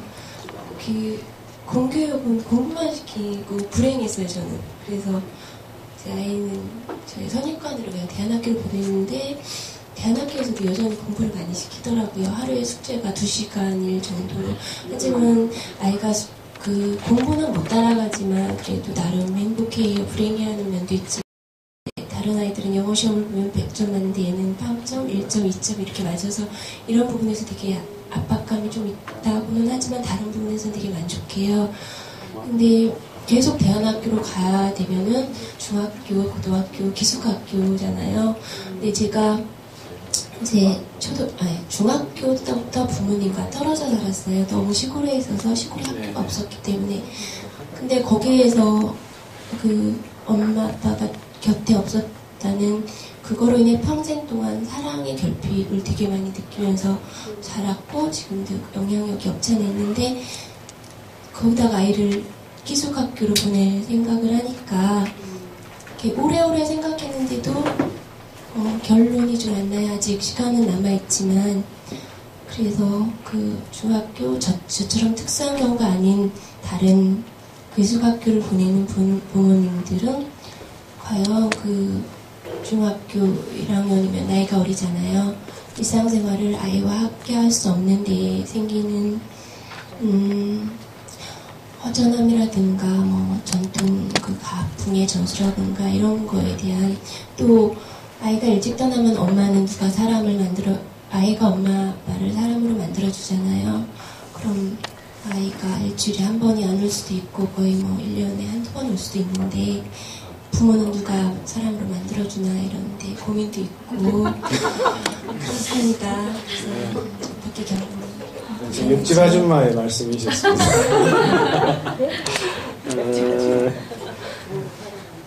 우리 학교에 오는 애들도 보면요.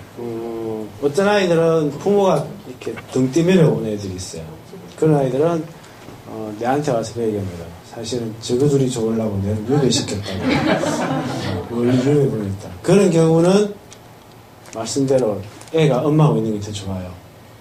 엄마가 사랑을 더 주고 더 많은 얘기를 할 수 있는 그런 환경이라면 엄마하고 있는 것이 대안학교 보내는 게 훨씬 낫다는 거죠. 대신에 지금 어떤 중학생들의 그 상황을 보면 엄마가 그 얘기 안 합니다. 기존 학교 가도 거기다 학교에 있는 시간이 더 많아서 가면 갈수록 한 지붕 남남 가족이 됩니다. 또 중2가 되면 나라도 지켜야 돼요. 너무 힘들어야 돼요. 할 일이 많기 때문에 실제로 집에 있다고 많은 시간을 쓴다고 그러면 대화가 되느냐? 꼭 그런 것도 아니에요. 그래서 그거는 그 과정에서 판단하셔야 됩니다. 뛰어넘을지 또 아이의 의견이 중요합니다. 애는 가겠다는데 엄마가 굳이 붙잡고 있는지 헬리콥터 아줌마들이 있어요. 내가 키워야 되는데 내가 뭘 걔는 사실 엄마 곁에 떠나고 싶어요. 너무 간섭도 심하고 잔소리 심하고. 이거는 상황이 다 케이스마다 다르더라는 거예요. 말씀대로 부모 사랑을 충분히 못 받았다고 생각을 하는데 뛰어놓으시면 안 됩니다. 더 많은 얘기를 하셔야 돼요. 집에 있는 게 훨씬 낫습니다. 대신에 그런 아이가 좀 드뭅니다. 요즘. 드뭅니다. 드물고요. 좀 엄마하고 좀 떨어졌으면 하는 아이들이 사실은 더 많습니다. 대신 이 아이들이 떨어져 있으면 뭐 대화가 안 될 것 같지만 오히려 떨어져서 애틋함도 있고요. 심지어 어떤 애들 편지 쓰고 있고요. 요즘 세대에도. 편지 쓰고 있고 가정학습 때나 방학 때 가면 그렇게 많은 얘기를 해요. 엄마를 이해할 수 있다든지 그런 좋은 점도 있긴 있습니다. 그래서 물리적으로 떨어져 있다고 안 좋다든지 뭐 좋다든지 이런 건 아니라는 거죠. 그래서 그 집안의 상황, 그 어머니의 환경이나 아이와 어떤 관계를 잘 파악하시면 될 것 같고 애가 정말 나 떨어지고 싶어 하면 보내줄 수 있는 용기도 필요할 수 있겠죠. 나중에. 왜냐면 지금 충분히 사랑을 주셨기 때문에 애는 그걸 엄마의 환경하고 또 다르다는 거죠. 네.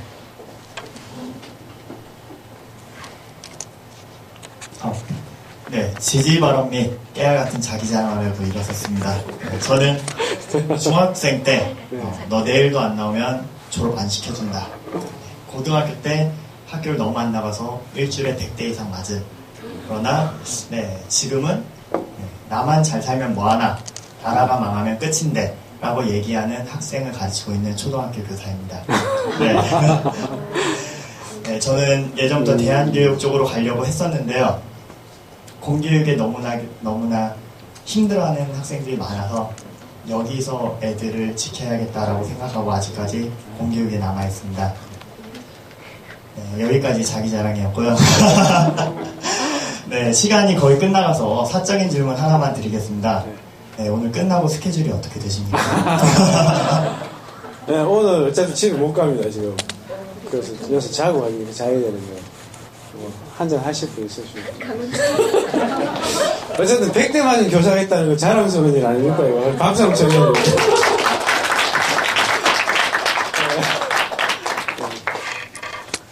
나라를 지키려고 하는 초등학생.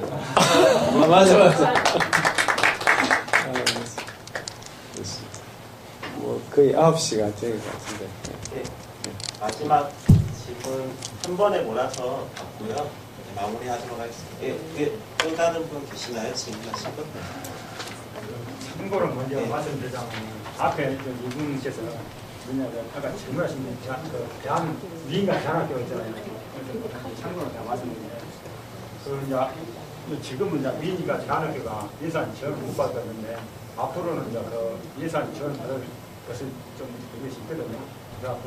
그래서 내년이 될란가 저 내년이 될란가 모르지만 일단 그 예산 지원이 이제 된다는 것을 이제 계획이 갖고 있어요. 스파이스는. 그래서 이제 앞으로 미인과 대안학교로 상당히 알뜰하게 해볼 만한 그런 상황이 이제 앞으로 올 거예요. 그것이 이제 참고로 말씀드리고 이제 그 질문은 뭐냐면 아까 대한대학을 잠시 언급하셨는데 대한대학에 대해서 그 구체적인 운영 계획은 어떤 것인가 한번 알고 싶어요. 예, 뭐 긴 이야기 그럼 제가 마치고 잠깐 개인적으로 말씀을 드리고요. 말씀대로 대한대학은 지금 청년들이 만드는 대학입니다. 청년들이 만드는 대학이라는 것은 청년들이 교육과정도 다 섭외를 해요. 어떤 것이 대안적인 학문이 될 수 있을까 해서 이번에 예를 들면 마을 만들기 기획자, 그 다음에 대한에너지 과정, 뭐 세계 여행을 착한 여행을 하는 여행 기획자 이런 과정을 지금 공부를 예비대학에서 공부를 했었어요. 이제 본대학에 가면 좀 더 인문학이라든지 몇 개를 더 하겠죠. 하는데 말씀대로 그런 과정들은 아이들이 스스로 내가 필요하다 싶어서 이 청년들이 스스로 그런 과목을 만들어요. 그 과목들이 유기적으로 한 학기에 생기기도 하고 사라지기도 하겠죠. 거기에 따라서 협동조합식으로 운영을 합니다. 협동조합을 지금 이제 만들었거든요. 만들어서 재능 기부를 할 수 있는 강사들과 또 그런 공부를 하고 싶어하는 친구들이 어떤 협동조합 빌려서 학교를 좀 지금 꾸려나가려고 하고 있고요. 앞으로도 만약에 그런 어떤 관심이 있으시면 저는 이게 거기서는 우선은 지금 서울에서 시작을 했었어요. 광주나 이런 데서도 그런 어떤 자발적인 어떤 형태로 10대나 20대들이 모여서 대학을 만드는. 왜? 대학이라는 건 사실 깊이가 있어야 되거든요. 네. 깊이가 있어서 그런 큰 배움이죠. 그런 큰 배움을 진짜 할 수 있는 그 공간과 인적 자원과 네트워크를 좀 만들어서 준비를 하시면 저는 그런 학교들이 지역마다 좀 생겼으면 좋겠다. 그러니까 우리가 생각하는 대학이라는 게 멀티한 큰 대학이 아니라 한 몇십 명만 모였어도 대학을 만들 수 있다는 거죠. 발상을 바꾸면 된다는 거죠. 어떤 인프라가 굉장히 많이 구축이 되고 돈이 있어서 건물이 번듯해야 생기는 게 대학이 아니라는 거예요. 여기서 네트워크의 문제이고 깊이의 문제이다는 거예요. 그런 의미에서 조금 새로운 형태의 대학을 문턱 없는 대학을 좀 만들었으면 하는 그런 취지에서 그걸 시작을 하고 있습니다. 예, 늦은 시간. 마지막 2분 마지막. 네, 안녕하세요. 광주에도 미인가 대안학교가 있습니다. 질문이 아니라 잠깐 홍보의 말씀을 드리겠습니다. 1월 4일에 입학 설명회가 있어요. 경은이 학생 그때 꼭 와줬으면 좋겠어요. 네, 2009년에 개교한 교육공간 오름이고 여기서 걸어서 5분 거리예요. 일반 건물 3층을 개조해서 교실로 쓰고 학교 밖 청소년들이 모여있고 굳이 우리 대안학교의 포지셔닝을 얘기하자면 후기 대안학교예요. 요즘 대안학교도 많이 떨어지더라고요. 그래서 학교를 나온 아이들에게는 1년, 2년의 시간이 중요한 게 아니더라고요. 그래서 학기별로 모집을 하고 있고, 예, 지금 와 있는 학생들 하나하나 얘기를 하면 정말 다들 케이스가 다양해서 애들 얘기를 한번 들어보는 것도 굉장히 좋을 것 같은데 애들이 요즘 되게 바빠요. 연말연시 공연 섭외가 많아가지고 공연을 하느라 애들도 같이 들어보고 또 이제 이런저런 고민 있으신 분들이 오히려 저는 가르치는 사람보다 학생들 얘기를 들어보면 되게 좋을 것 같아요. 예. 예. 그래서 올해 이제 고3회가 있는데 학교에서 자기를 고용하자 수능도 안 봤거든요. 앞으로도 이제 입시 관련해서는 자기 인생하고는 좀 관계없을 일이라고 생각하나 봐요. 근데 고졸 학력으로 학교에서 일할 자리가 없을까 이렇게 호시탐탐 노리고 있어요. 예. 저는 굉장히 반가운 일이에요. 제가 대안교육에 있으면서 나의 제자가 내 동료가 되는 걸 이상으로 생각이 왔는데 생각보다 그 시기가 너무 앞서와서 준비가 안 돼 있는 거예요. 그래서 아까 학교로 애들이 많이 돌아온다 했잖아요. 근데 아직 맞이할 준비가 안 돼 있어서 어떻게 애들하고 구상을 하고 계신지 또 제천과는 또 이제 광주는 다르니까 아까 이제 이 앞선 질문이 대답이 되기도 했는데 광주에서 아이들과 한다면 어떤 일들을 하고 싶으신지 궁금합니다. 그러게 우리 졸업생들 같은 경우는 이제 분야가 다 달라요. 홍대에서 밴다 하는데 한 달에 50만 원 벌고 이런 친구들 우리 마을 근처에다 공연장 만들어주면 자기가 돈에 관계없이 그렇게 멋진 공연하고 살고 싶다. 문화적인 기획을 하려는 친구도 있고요. 농사 지으려는 친구 있고 학교에 들어오는 친구 한 명 있어요. 학교에 들어오는 친구 한 명 있고 그리고 꿈터라고 그 아이들 공부방 다문화 아이들 위한 공부방에 지금 봉사하는 친구가 있고 이런 식으로 조금 이제 그 영역을 좀 넓혀야 되겠죠. 그래서 제가 학교라는 것이 학교만으로 이루어져서는 안 될 거다는 생각을 하는 것이 교사들도 실제로 어느 순간이 되면 저는 밖으로 나가야 된다고 생각합니다. 순환 구조가 필요하다는 거예요. 그래서 우리 교사들 중에서도 교사다 너무 지쳐버리면 나는 양계하겠다고 양계 배우고 있는 교사도 있어요, 지금. 네. 그럼 한 사람이 자기 삶을 기획할 수 있어서 교사의 삶도 다양하게 기획하는 것이 필요한 것이고 그 학교도 그런 면에서 오렘 학교가 지금 이제 그런 아주 역동적인 어떤 저는 출발을 하고 있다고 생각을 하는데요. 앞으로 꿈꾸는 사회 모델이 어떤 거냐. 거기에 따라 거기서 협동조합을 만들 수 있을 것이고 그중에 어떤 사람들은 그 졸업생들하고 진짜 사업을 할 수도 있다는 거죠. 사업을 할 수도 있고 이 영역을 교육이라는 것만 국한시키지 말고 하면 졸업생들이 좀 여러 가지 장에서 자기를 좀 시도해 보려고 하지 않을까 그런 생각이 듭니다.